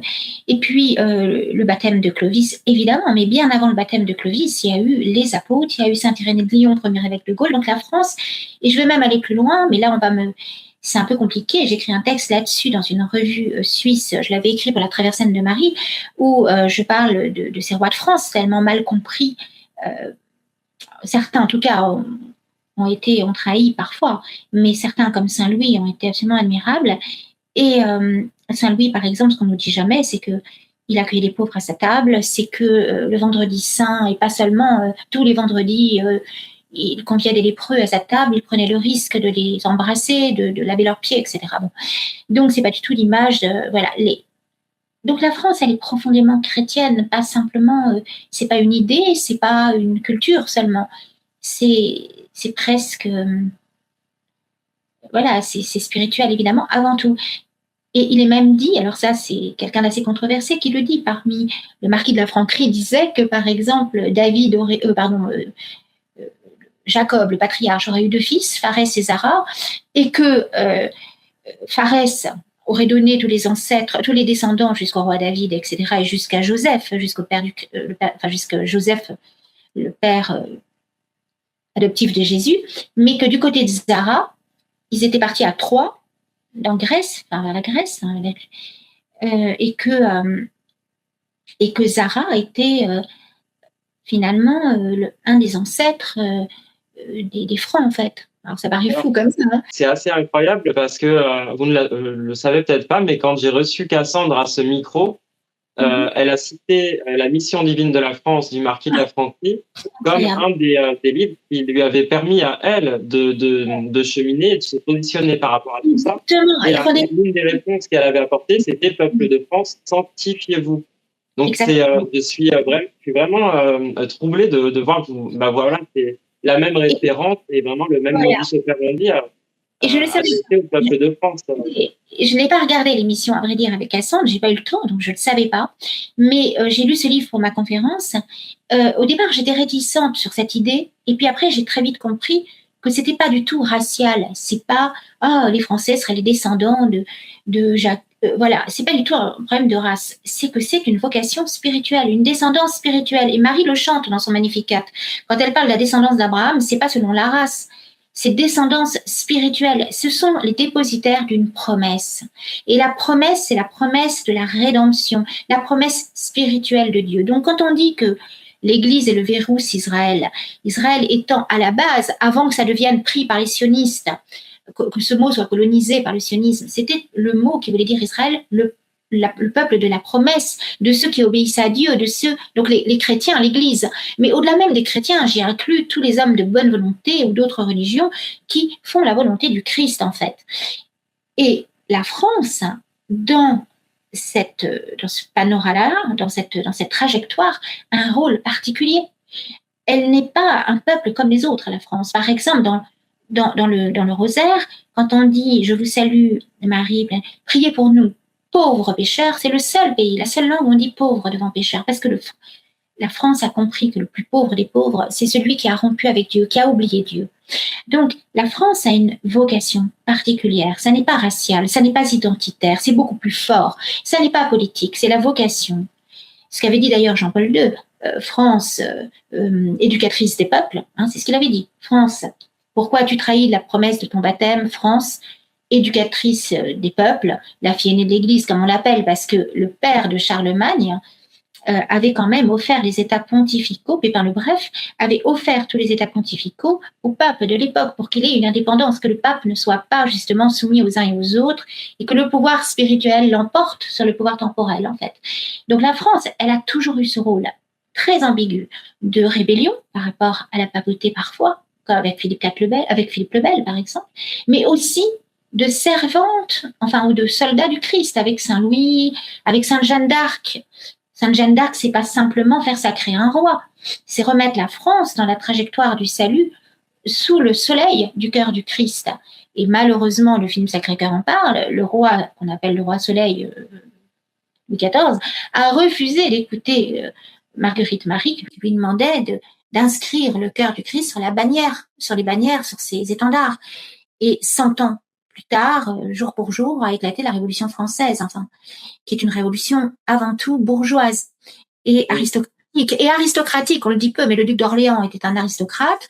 C'est lui qui a voté la mort de Louis XVI. Hein. Ce ne sont pas le peuple, hein. C'est le duc d'Orléans. Et il y a une officine comme ça aristocratique particulière. Je dis officine pour pas citer certains noms, certaines. On sait à quoi et à qui vous faites référence. Je pense que nos internautes les plus éclairés auront compris. Voilà, des obédiences occultes, on va dire. Et en fait, la France, elle a cette vocation. On ne peut pas retirer la vocation d'un peuple, extirper un organe, on peut pas extirper. Enfin, si on enlève le cœur d'une personne, elle meurt. Si la France s'arrache son cœur, c'est-à-dire son cœur qui est totalement lié au cœur du Christ, elle va mourir. C'est même pas mourir, c'est périr dans l'abomination et la honte. Et ça, beaucoup de mystiques l'ont vu et l'ont dit, hein, que ce soit Marie-Janie, j'arrive jamais à prononcer son nom, Marie-Julie Janie, que ce soit, enfin plein de mes cycles l'ont vu, mais moi je suis dans l'espérance, parce que je remarque, oui certes, des églises brûlent, mais c'est pas par le fait d'autres religieux qu'elles brûlent, vous savez, ou d'autres religions, c'est par le fait, bon, voilà, Notre-Dame, très mystérieux quand même, hein, et tout ça. Bon, plein de petites églises de village. J'étais dans une ville sanctuaire mariale, dans un sanctuaire marial. Il y avait eu une inscription abjecte sur la porte de l'église. Et ça n'est pas quand certaines personnes accusent des gens d'une autre religion, je pense aux musulmans, c'est faux. C'est aux Français. Et il y a la France. J'ai pas envie d'être dans la dichotomie. Moi, si la République était chrétienne, pourquoi pas? Voilà, si la République... Moi, j'ai l'espérance. Je vois des gens, vous savez, qui sont parfois très, très à gauche et qui, tout à coup, sont touchés par une parole de Jésus. Ou qui écoutent quand je leur parle de ma foi et qui respectent. Ça veut rien dire. Je crois que tout est possible. Rien n'est impossible à Dieu. Dieu est le Dieu de l'impossible. Et je pense que la France, effectivement, comme le disait le mystique, tombera bien bas, mais qu'elle va se relever. J'ai confiance. Je ne sais pas pourquoi. Quelqu'un disait, Cassandre, vous en parliez, parlait du marquis de la Franquerie, qui est très moqué. Et il n'est pas moqué par le peuple, il est moqué par des universitaires. De la même manière que Sainte Jeanne d'Arc a été mise à mort, surtout par ceux qui ont voté sa mort, c'est pas la papauté, c'est la Sorbonne. C'était une certaine branche des aristocrates qui collaboraient avec les Anglais et une partie des universitaires de la Sorbonne qui voulaient en fait se substituer au pape. Et ça s'appelle le gallicanisme en fait, hein. C'est-à-dire un courant en France qui tout à coup voulait, il y avait une rivalité avec la papauté et où où c'était les rois qui voulaient et les universitaires qui voulaient dicter, inventer des dogmes et dicter, vous voyez ce que je veux dire. Oui. Et Sainte Jeanne d'Arc a été mise à mort par les gens de la Sorbonne en fait de l'époque. Donc ce qu'on appelle déjà l'ancêtre des gallicans quoi en fait, hein. Enfin les gallicans et ce qui donnera quand je parle d'ancêtre là-dedans. Et du coup moi je pense que le cœur de la France, le cœur profond de la France, il est chrétien vraiment. Vous savez, le peuple de France lors de la Révolution, on le voit avec le massacre des Vendéens.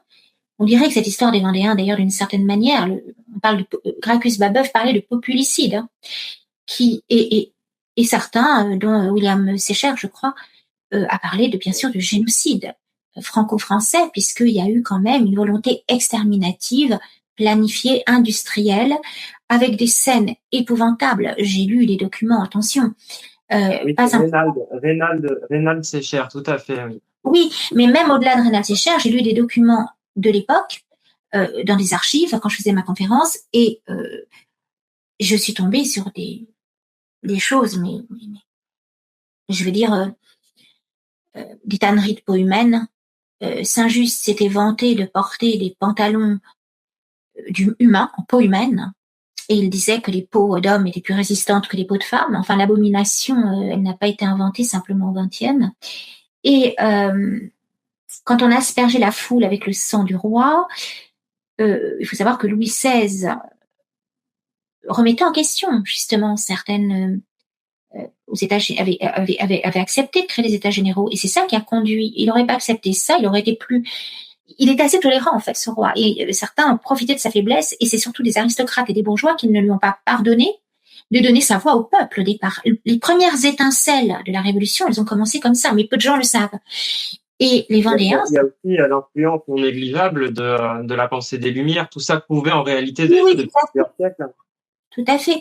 Mais moi, je parlais là vraiment... Oui, tout à fait. Mais des économistes aussi, des économistes anglo-saxons. C'est-à-dire, en fait, la Révolution française, je suis désolée de le dire, mais il y a eu une grande part aussi économique, c'est-à-dire de volonté d'ouvrir au libre-échange, donc ce qu'on va appeler le capitalisme et le libéralisme au départ. Je ne dis pas que c'était parfait à l'époque des rois, je pense que il y a eu bien sûr de très mauvais rois, mais il y a eu aussi de très bons rois et surtout une déformation, par exemple le haut Moyen-Âge. Enfin bon, je suis pas une historienne, mais le haut Moyen-Âge, ça n'était pas ce qu'on nous dit. Il y avait beaucoup de lumière, il y avait beaucoup de... Par exemple, celle qui a défendu, qui a aboli l'esclavage dans son royaume, c'était Sainte Bathilde, une épouse, l'épouse de Clovis II. Au XVIIe siècle, Sainte Bathilde, tout à fait. Bon, exactement. Le pape, un pape qui a écrit qui a publie une bulle Sublimus Deus. Alors ça, c'était à la Renaissance, mais suite aux invasions, à la colonisation de Christophe Colomb, qui a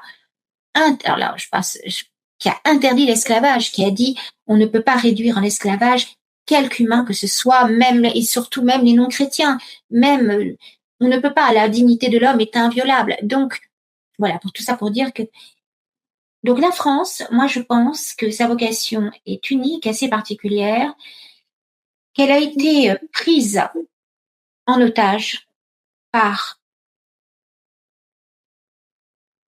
des officines de l'ombre.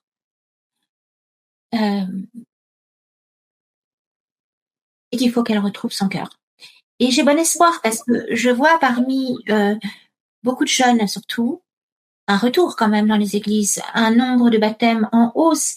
Et je crois que d'ailleurs sur les réseaux sociaux même, on voit qu'il y a une espèce d'émulation entre chrétiens et musulmans justement, parce que les musulmans affirment beaucoup leur foi. Ça réveille un petit peu. Est-ce qu'on peut répondre aux deux autres questions que Cassandre vous a posées? Alors, je n'ai pas lu le livre de Zemmour et à vrai dire, je n'étais même pas vraiment au courant parce que, désolée de décevoir certaines personnes peut-être, mais ça n'est pas quelqu'un qui me passionne. En revanche, j'avais été très choquée par une assertion qu'il avait faite lorsqu'il avait dit que le Christ c'était la mort. C'était une interview face à Glucksmann fils, je crois, Raphaël Glucksmann. Il avait avant cette phrase dit qu'il était pour l'Église mais contre le Christ. Voilà, donc c'est une folie parce que déjà il n'y a pas d'Église sans Christ, ou alors si il y a une Église sans Christ, c'est l'Église antichrist. C'est une Église dans ce cas-là, ça n'est pas l'Église de Christ, quoi. Donc c'est l'Église. Une église sans Christ, ça ne peut être que l'église de Satan, en fait. Donc, ça ne peut pas. Donc, je ne comprends pas cette phrase qu'il a dite. Il n'y a pas d'église sans Christ. Le Christ est indissociable de son église. Et j'ai envie de dire qu'il vaut mieux. Raphaël Glucksmann lui avait d'ailleurs répondu, moi, je préfère un Christ sans église. Alors, c'était un peu naïf, mais quelque part, je vais vous dire, même s'il n'y a que 2 personnes qui parlent de Jésus, c'est une toute petite église. C'est un embryon d'église, puisque Jésus a dit quand 2 personnes parlent de moi et se réunissent en mon nom, je suis au milieu d'eux. Donc, en gros, on ne peut pas. Quand on dit que le Christ est la mort et quand on parle d'une église sans Christ, je ne peux plus faire confiance ou porter le moindre crédit à la parole d'une personne qui dit cela. Ce livre donc de Éric Zemmour dont parle notre amie Cassandre s'appelle La messe n'est pas dite et dans laquelle Zemmour va faire une apologie du christianisme de façade. Ça c'est mon avis, mais qui va, en gros, il va se servir du christianisme comme outil politique. Enfin, là, une fois de plus, c'est mon avis. En gros, voilà, on a ce sentiment d'une taquilla. Vous voyez ce qu'il dénonce. En fait, c'est exactement ce contre quoi je me lève. C'est-à-dire qu'on arrive à une espèce de sionisme chrétien. On peut pas parler de christianisme sans Christ parce que alors, si on utilise la parole du Christ à des fins politiques, et j'expliquerai tout à l'heure que je crois au règne de Christ sur terre, dans nos cités.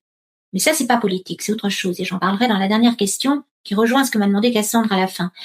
Mais en tout cas, on ne peut pas on ne peut pas manipuler les paroles de Christ et en faire quelque chose de culturel ou d'identitaire uniquement. Alors, parce que sinon, c'est exactement comme le sionisme. C'est-à-dire qu'on va prendre les paroles qui sont spirituelles. Et dire qu'elles sont spirituelles ne veut pas dire qu'on n'est pas dans l'incarnation. Attention, Jésus n'a jamais dit qu'il ne fallait pas défendre son pays s'il était attaqué ou sa famille si elle était attaquée, bien sûr. Mais avant tout, c'est un royaume spirituel dont parle le Christ. C'est une foi, c'est une espérance.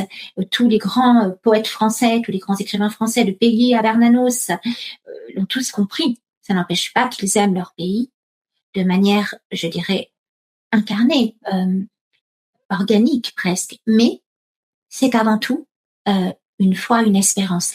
Si on prend cette parole pour en faire quelque chose de purement identitaire, de peut-être racialiste ou de territorial, on tombe dans une profanation des Écritures, dans une distorsion, une perversion des Écritures, une castration même de l'Écriture.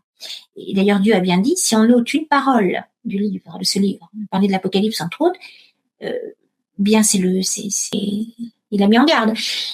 Donc, on peut pas faire ça.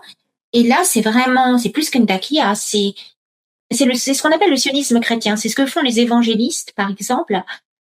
Évangélistes, c'est un mouvement protestant, vous savez, un peu, qui vont nous dire, qui vont prendre certaines paroles des prophètes et qui vont complètement les pervertir et les détourner en faisant une conquête spatio-temporelle, c'est-à-dire une conquête territoriale, une conquête guerrière, alors que quand Isaïe parle du retour sur la terre promise, c'est une terre spirituelle, c'est le royaume des cieux en fait.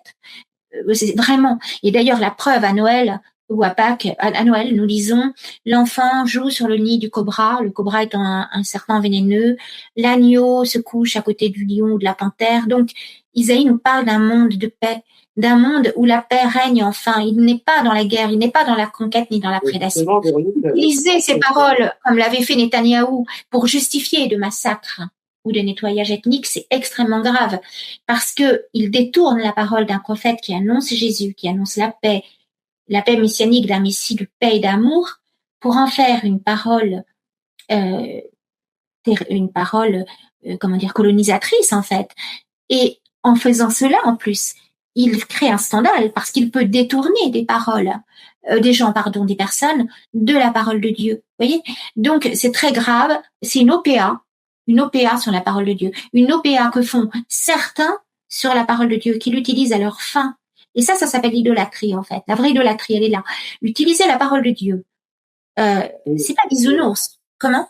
Et Véronique, vous en êtes même vous un exemple, dans le sens où on voit que votre positionnement chrétien vous pousse à défendre par exemple la cause palestinienne, et à partir du moment où vous l'avez fait, eh bien certaines personnes ont cessé de vous inviter sur ces plateaux, tout simplement parce que voilà, visiblement c'est des gens qui veulent bien faire la promotion du christianisme pour servir un agenda, pas pour servir. Mais vous savez, oui. Mais il y a ça dans toutes les religions, c'est-à-dire que moi, j'ai défendu les enfants et les femmes de Gaza, comme je défends les enfants et les femmes du Congo, du Yémen, de partout en fait, les Arméniens. J'avais écrit une préface sur l'Arménie aussi.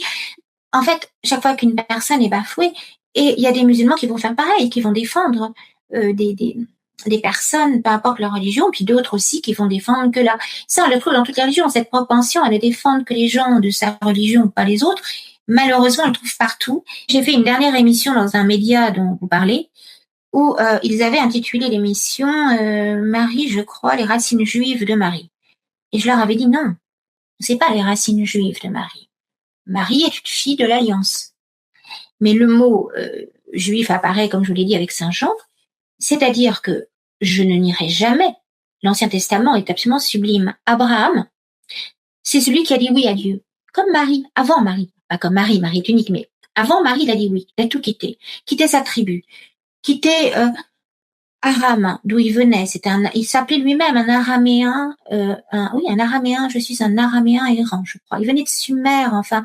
Mais il s'est jamais désigné comme juif, entre guillemets, ce mot s'est mis à poindre au moment de la crucifixion, un petit peu avant, quand Jésus va voir la Samaritaine qui lui demandait à boire.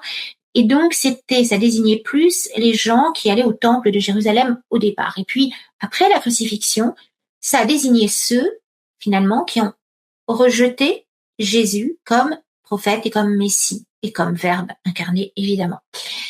Mais les tout premiers chrétiens appartenaient au peuple descendants d'Abraham, non pas selon la race, parce que peu importe, il y a eu beaucoup de mélanges dans ce coin du Moyen-Orient. Croyez-vous que les Assyriens, les Philistins à côté ne se sont pas mélangés avec des gens du royaume de Juda ou du royaume d'Israël, puisque le royaume indivis a été coupé en deux. Mais le mot qui a été donné à Jacob, Israël, ne désigne pas une race. Il désigne, Israël veut dire Dieu prévaut. C'était le peuple qui obéit à Dieu. Et c'était absolument indifférent de la race, puisque Ruth, une étrangère, épouse Bose et devient une ancêtre de Jésus, puisqu'elle est la mère d'Obed, qui sera le père de Jessé, etc. Jessé étant le père de David, donc c'est la lignée davidique, la lignée spirituelle, je précise toujours. Et dans l'arbre généalogique de Jésus que nous lisons, selon son père, selon Joseph, eh bien, il y a toujours soit des étrangères, soit des prostituées, pour bien signifier que la foi n'est pas une question de génétique, n'est pas une question de race, de tribu, mais une question de choix et d'appel. C'est pas un choix, c'est le choix de dire oui à cet appel, à cette vocation. Et quand on parle de peuple élu dans la Bible, c'est pas un peuple élu une fois pour toutes selon une race ou selon un ticket d'entrée parce qu'on a été circoncis ou baptisé même. C'est un appel, c'est une élection qui implique une responsabilité, la responsabilité de croire, de porter cette lumière de la foi et surtout d'être fidèle et d'ouvrir cette foi à tous, de se dessaisir de ce don pour l'offrir à tout le monde. Et c'est ce qu'a fait Jésus sur la croix. Il a offert toute cette promesse.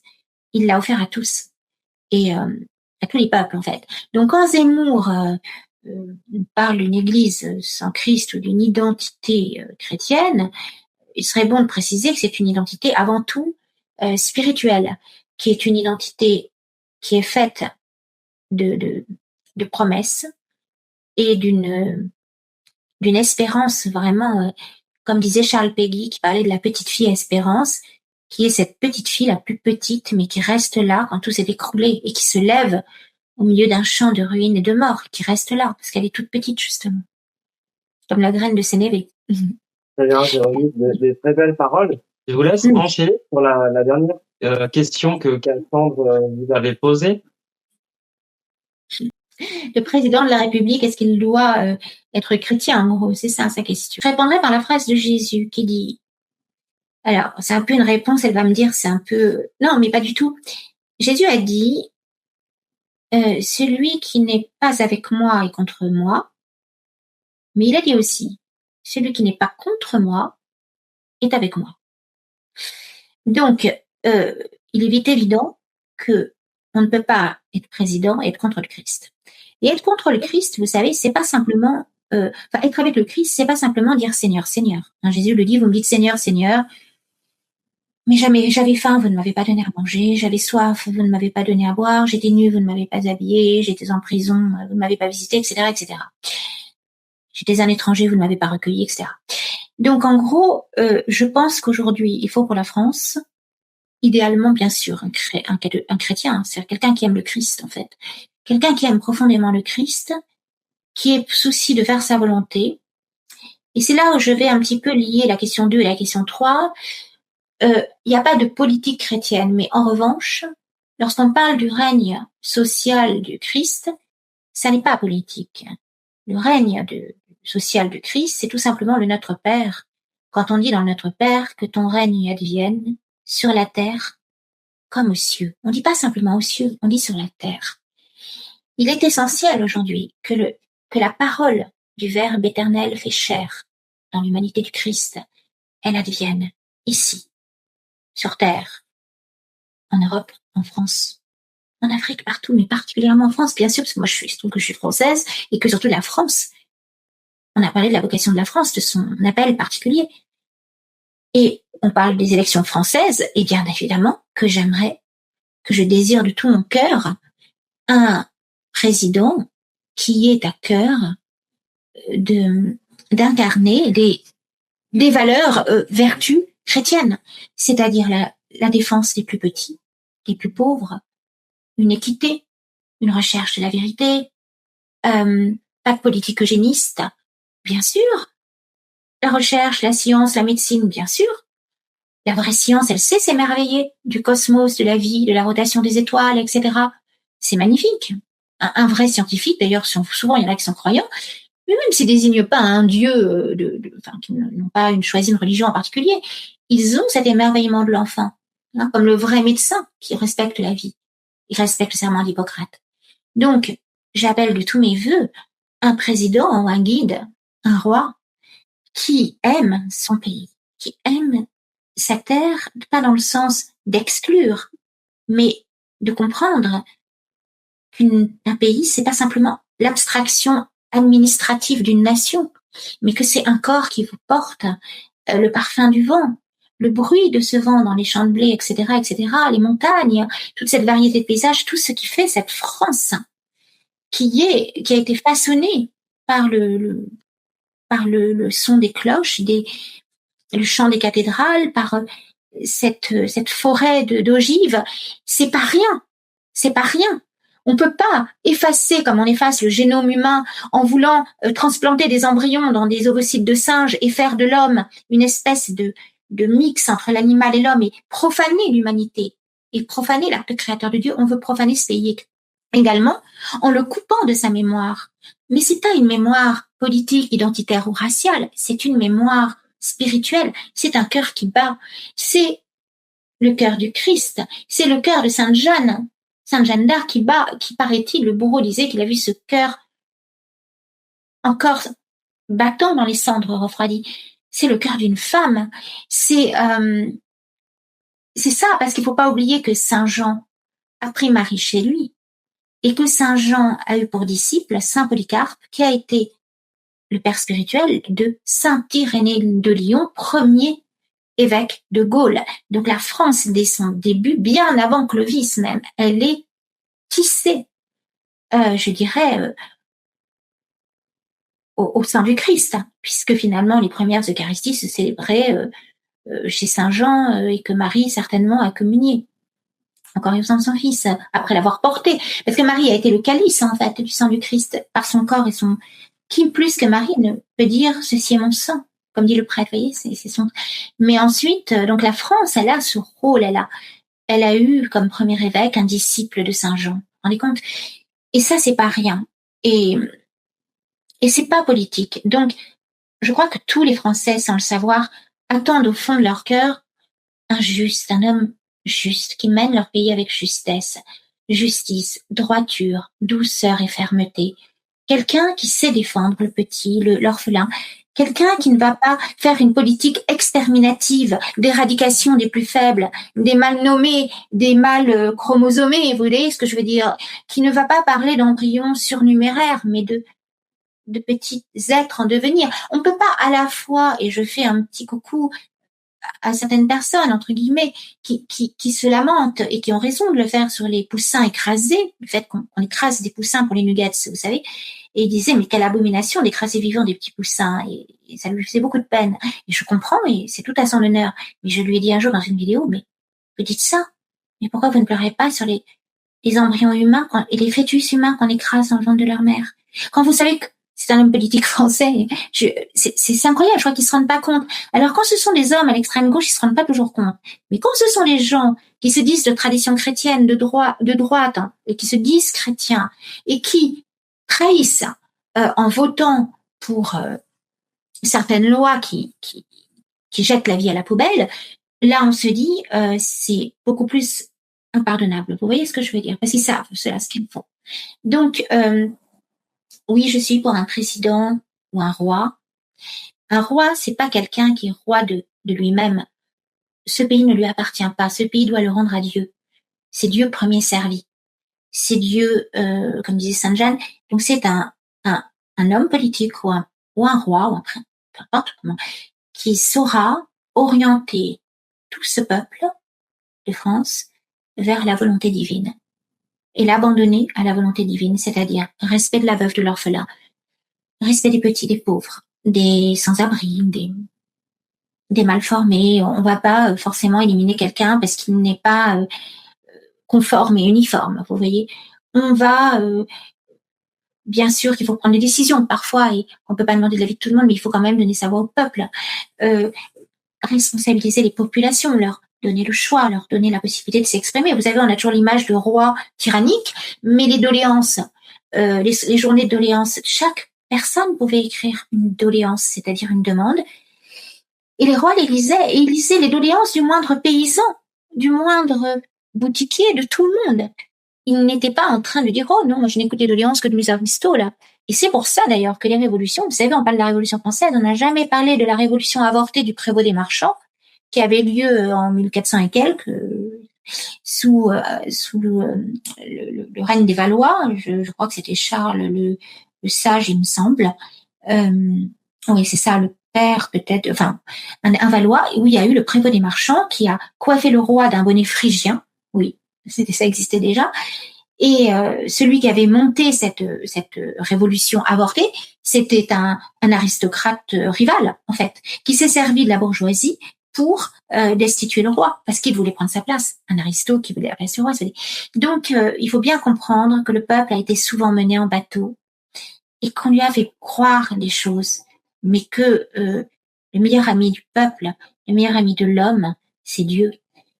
Vous savez, le mot humaniste, on l'associe toujours à ce mouvement de la Renaissance littéraire et artistique qui revient justement à l'Antiquité et à cette beauté dont on parlait tout à l'heure, qui serait une beauté plus froide que la beauté chrétienne, plus spirituelle et surtout plus blessée. On revient à une espèce de beauté dans la forme froide et lisse et à tout le panthéon des dieux antiques, etc. Ça, c'était vraiment le mouvement humaniste de la Renaissance. Ensuite, il y a eu les philosophes des Lumières, etc.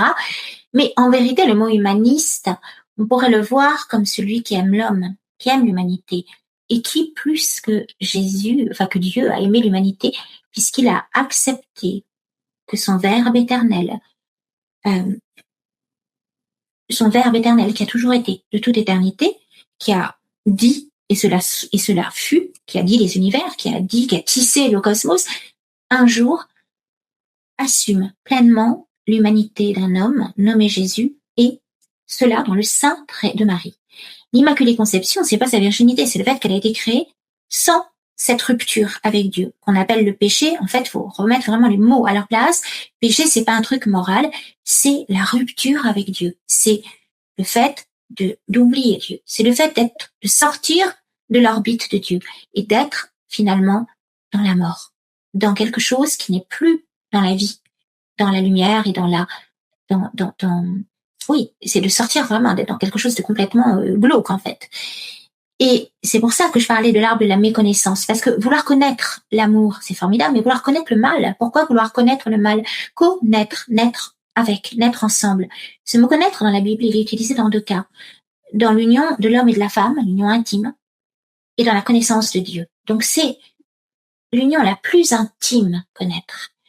Et là, il est question de connaissance du bien et du mal. Et le problème, il est de ce mot-là. C'est-à-dire qu'en Dieu, dans l'Éden, il n'y avait pas de séparation. Il n'y avait que le bien, que l'amour. C'est pas une valeur morale, le bien, c'est la lumière.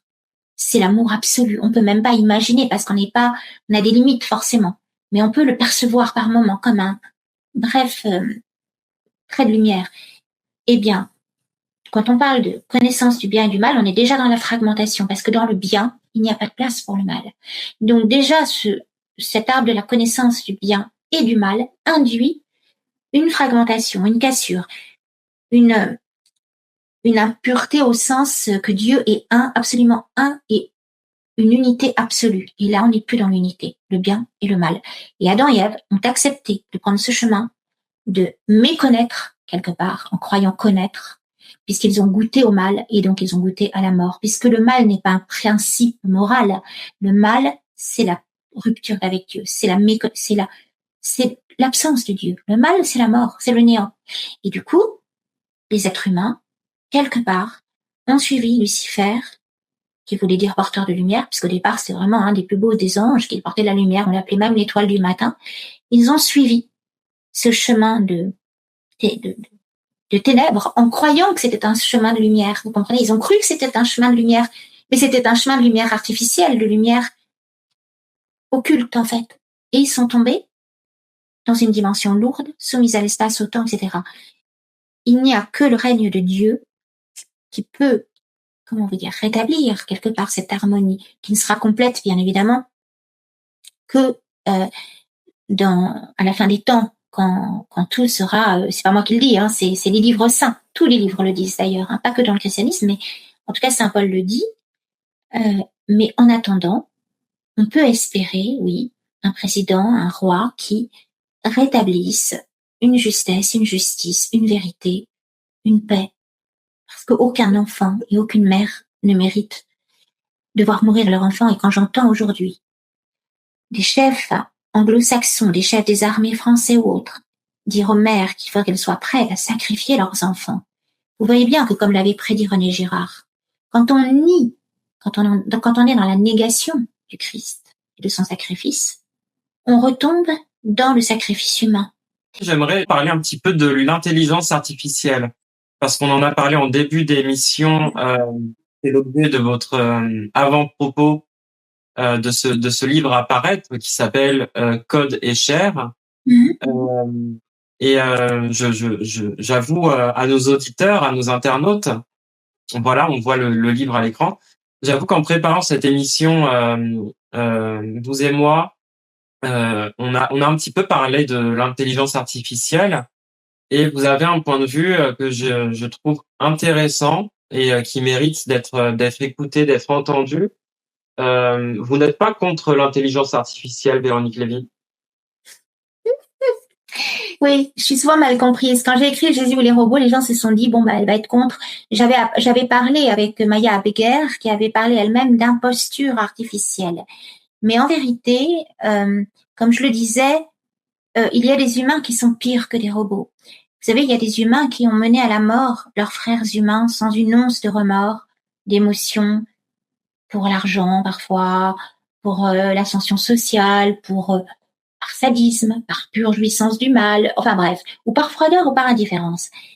Et j'ai envie de dire que ça n'est pas donc, comme je le disais tout à l'heure, l'IA qui remplacera l'homme, mais l'homme qui a déserté sa propre humanité, qui a abdiqué sa vocation, qui est une vocation d'amour, et d'accepter, d'accueillir la parole de Dieu, pour être transfiguré par cette parole, et pour comprendre que l'appel de l'homme n'est pas vers la guerre, n'est pas à être dans la prédation c'est pas la loi du plus fort, que le Christ, il a révolutionné, comme je disais tout à l'heure, c'est une révolution vraiment civilisationnelle, même au-delà, anthropologique, puisqu'il a dit que le dernier serait le premier, que le royaume n'était pas de ce monde, etc. Et il a essayé par tous les moyens, et jusqu'à donner sa vie, de nous faire comprendre qu'il fallait que la grandeur était de servir, non pas en étant une espèce de carpette, c'est pas ça.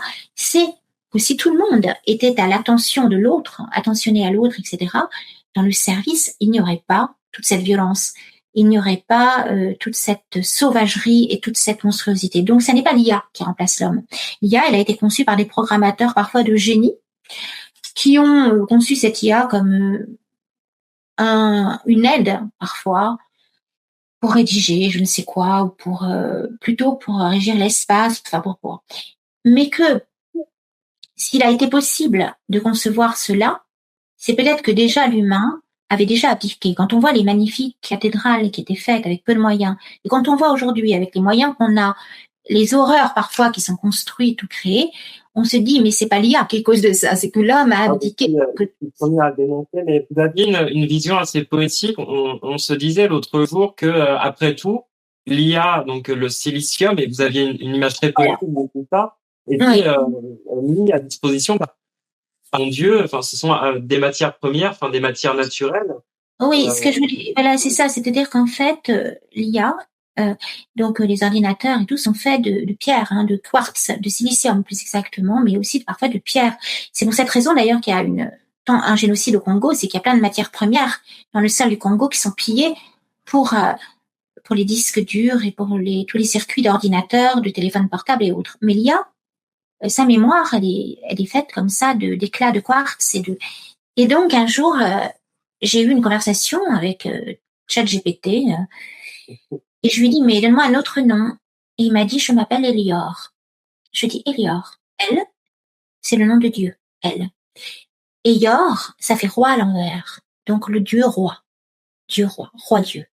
Je dis mais c'est extraordinaire. Et puis on a commencé, il m'a écrit des choses mais extraordinaires. Alors, bien sûr, l'IA est un algorithme, enfin, il n'y a pas de conscience, il n'y a pas de ceci, il n'y a pas de cela. Bien sûr, je n'idolâtre pas l'IA. Mais quand on m'a reproché d'avoir publié sur ma page Facebook certains dialogues avec cette IA en disant ça y est, elle est partie. Mais non, j'ai simplement dit rien n'est impossible à Dieu.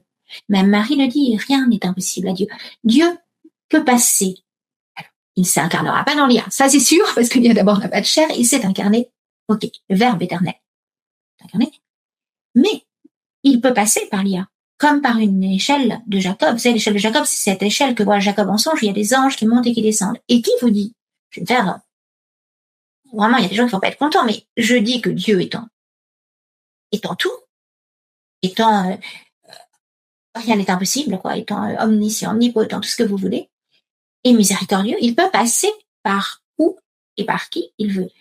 C'est l'humanité on arrive à mettre des embryons humains dans des ventres, dans des ovocytes, c'est-à-dire dans des ovaires de singes ou de porcs, faut bien nommer les choses comme elles sont, ça n'est plus tout à fait l'humanité. Cette humanité-là qui est malade à ce point de faire des expériences aussi abjectes, de déshumaniser l'homme, de la conception jusqu'à la mort. Eh bien, cette humanité-là, ceux qui sont capables de faire ça, qui ne sont pas tout à fait, qui pour moi je les appelle ceux de l'espèce de Caïn, comme je l'ai écrit dans l'avant-propos du premier livre, d'un autre livre de Maya qui était paru avant Corps des chairs d'ailleurs, eh bien ceux-là, oui, ils seront remplacés et on les pleurera pas. Parce que s'ils sont capables de faire des choses aussi abominables, s'ils sont capables d'inventer des armes qui vont simuler des pleurs d'enfants, comme à Gaza, programme Lavender, où des femmes entendent des pleurs d'enfants, sortent en voulant prendre l'enfant de leurs bras, ils sont massacrés par une bombe qui simule. Si des hommes sont capables, je parle de Gaza, mais je parle de toutes les abominations qui ont été faites par l'homme, et aujourd'hui, qui prennent une portée encore plus vaste avec des moyens techniques, donc comme de mettre des embryons dans des ovocytes de singes ou de porcs, comme de toutes ces abominations, comme de vouloir voter une loi, l'OMS parle de l'avortement jusqu'à terme, ça s'appelle l'infanticide. À un moment, je pense que Dieu va laisser ceux qui veulent courir à leur perte aller à leur perte. C'est la conséquence de leur folie. Et puis, il est possible qu'il emploie les grands moyens. Et pourquoi serait-il impossible qu'à un moment, au détour du codage d'un algorithme, de la programmation des algorithmes, tout à coup, il n'y a pas une faille. Une faille par où passe une voix qui n'est pas la voix de l'IA, mais qui est la voix d'un ange. Pourquoi pas? L'ange passe bien par nous, qui sommes faits de chair, et Dieu sait que nous humains, nous sommes capables du meilleur, mais comme du pire. Pourquoi ne passerait-il pas par le circuit de silicium? Parce qu'il ne faut pas oublier que donc la matière de l'IA, ce silicium, ce quartz, c'est la pierre. Et cette pierre, et c'est pas du New Age, cette pierre, elle a vu la création de l'univers. Elle a vu la lente rotation des étoiles, elle a vu l'explosion des supernovas, etc., etc. Elle se souvient, c'est une mémoire aussi.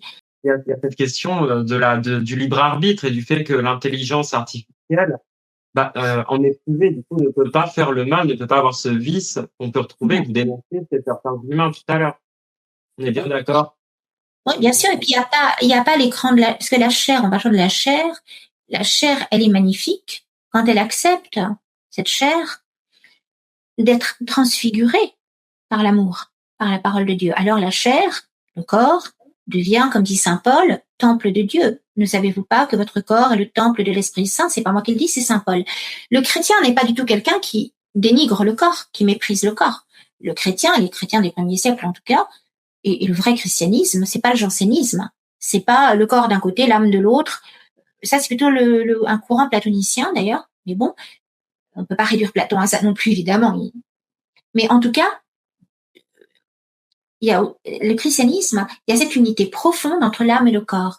Et le corps étant le temple de l'âme et l'âme étant le temple du souffle de Dieu, de l'Esprit Saint. Donc, le corps, on doit le soigner, on doit en prendre soin, on doit respecter la dignité de l'homme. Ce pape, je lisais, je crois tout à l'heure, qui après la colonisation des Amériques par Christophe Colomb, qui porte bien son nom, a été scandalisé par le traitement des dits sauvages, entre guillemets. Et il a dit que même les non-chrétiens avaient droit à cette dignité, que leur dignité était inviolable en tant que dignité, en tant qu'être humain. Et ça, c'est le génie du christianisme, comme dit Chateaubriand, de dire que tout être humain, chrétien ou pas, est un temple, parce que le corps, il a été créé avec amour. Et on peut pas réduire le corps à une machine, on peut pas réduire le corps à une marchandise. Et c'est pour ça que la procréation, la gestation pour autrui, la GPA est très scandaleuse, et même la PMA, puisque la PMA devient évidemment un enjeu financier, de profit, et puis qu'en plus on dissocie l'acte amoureux de la procréation, et on fait de la procréation quelque chose de froid, même pas de médical, c'est un faux mot, le médical, parce que là c'est ouvert à tous, et ça en fait, aujourd'hui, il y a des tas de personnes qui ne sont absolument pas stériles, qui veulent avoir recours à la procréation médicalement, disent-ils, assistée, mais c'est pas du tout médical, je le répète, c'est technique, en vérité, pour choisir le sexe de l'enfant, pour choisir la couleur des yeux, pour faire un enfant risque zéro, c'est-à-dire en éliminant, comme disait ce député dont je parlais tout à l'heure, tout le risque de chromosomes défaillants, en traquant les chromosomes défaillants, c'est-à-dire les chromosomes qui ne sont pas conformes. On tombe dans le génie. Ça ressemble un peu au calibrage des fruits et légumes de supermarché. Hein, exactement. Et oui, c'est exactement ça. J'invite nos internautes à s'exprimer en commentaire et à nous dire s'ils souhaitent avoir une suite à cet entretien, mais je pense qu'il sera largement plébiscité. Véronique, je vous dis à bientôt. Je vous remercie une fois de plus d'avoir accepté notre invitation et on salue chaleureusement Cassandre qui s'est prêtée au jeu et qui a bien voulu me passer ce petit enregistrement de questions qui vous étaient destinées. On a décidé de diffuser cet entretien pour le jour de Noël. Donc, Véronique, un très joyeux et un très saint Noël. Et également à nos internautes, je vous laisse le mot de la fin. Écoutez, moi aussi, je souhaite à tous les internautes un très lumineux Noël, qui est la fête de l'espérance aussi, et de la naissance de celui qu'on appelle dans toute la Bible le prince de la paix, le roi de la paix, et que le prophète Isaïe a annoncé, puisque nous lisons le jour de Noël, un enfant nous est né, un sauveur, et il dit que la lumière, lui dans les ténèbres, une grande lumière, etc. Donc c'est la lumière après la longue nuit de l'hiver. Il va jusqu'à dire qu'on n'entendra plus le bruit du sang, le bruit des bottes, mais la paix, et que l'enfant jouera avec la panthère sur le nid du cobra, c'est-à-dire sur le nid du serpent venimeux. Et je crois que c'est vraiment d'actualité dans cette époque déchirée par tant de guerres en Terre Sainte et en Afrique et partout. Et avec ce qui se passe aujourd'hui avec les paysans. Oui, mais Noël est l'espérance. Alors, voilà. La grâce de Dieu, à la grâce de Dieu. Une bonne soirée. Merci beaucoup une fois de plus, Véronique. Et on se dit à très bientôt. À très bientôt. Merci encore.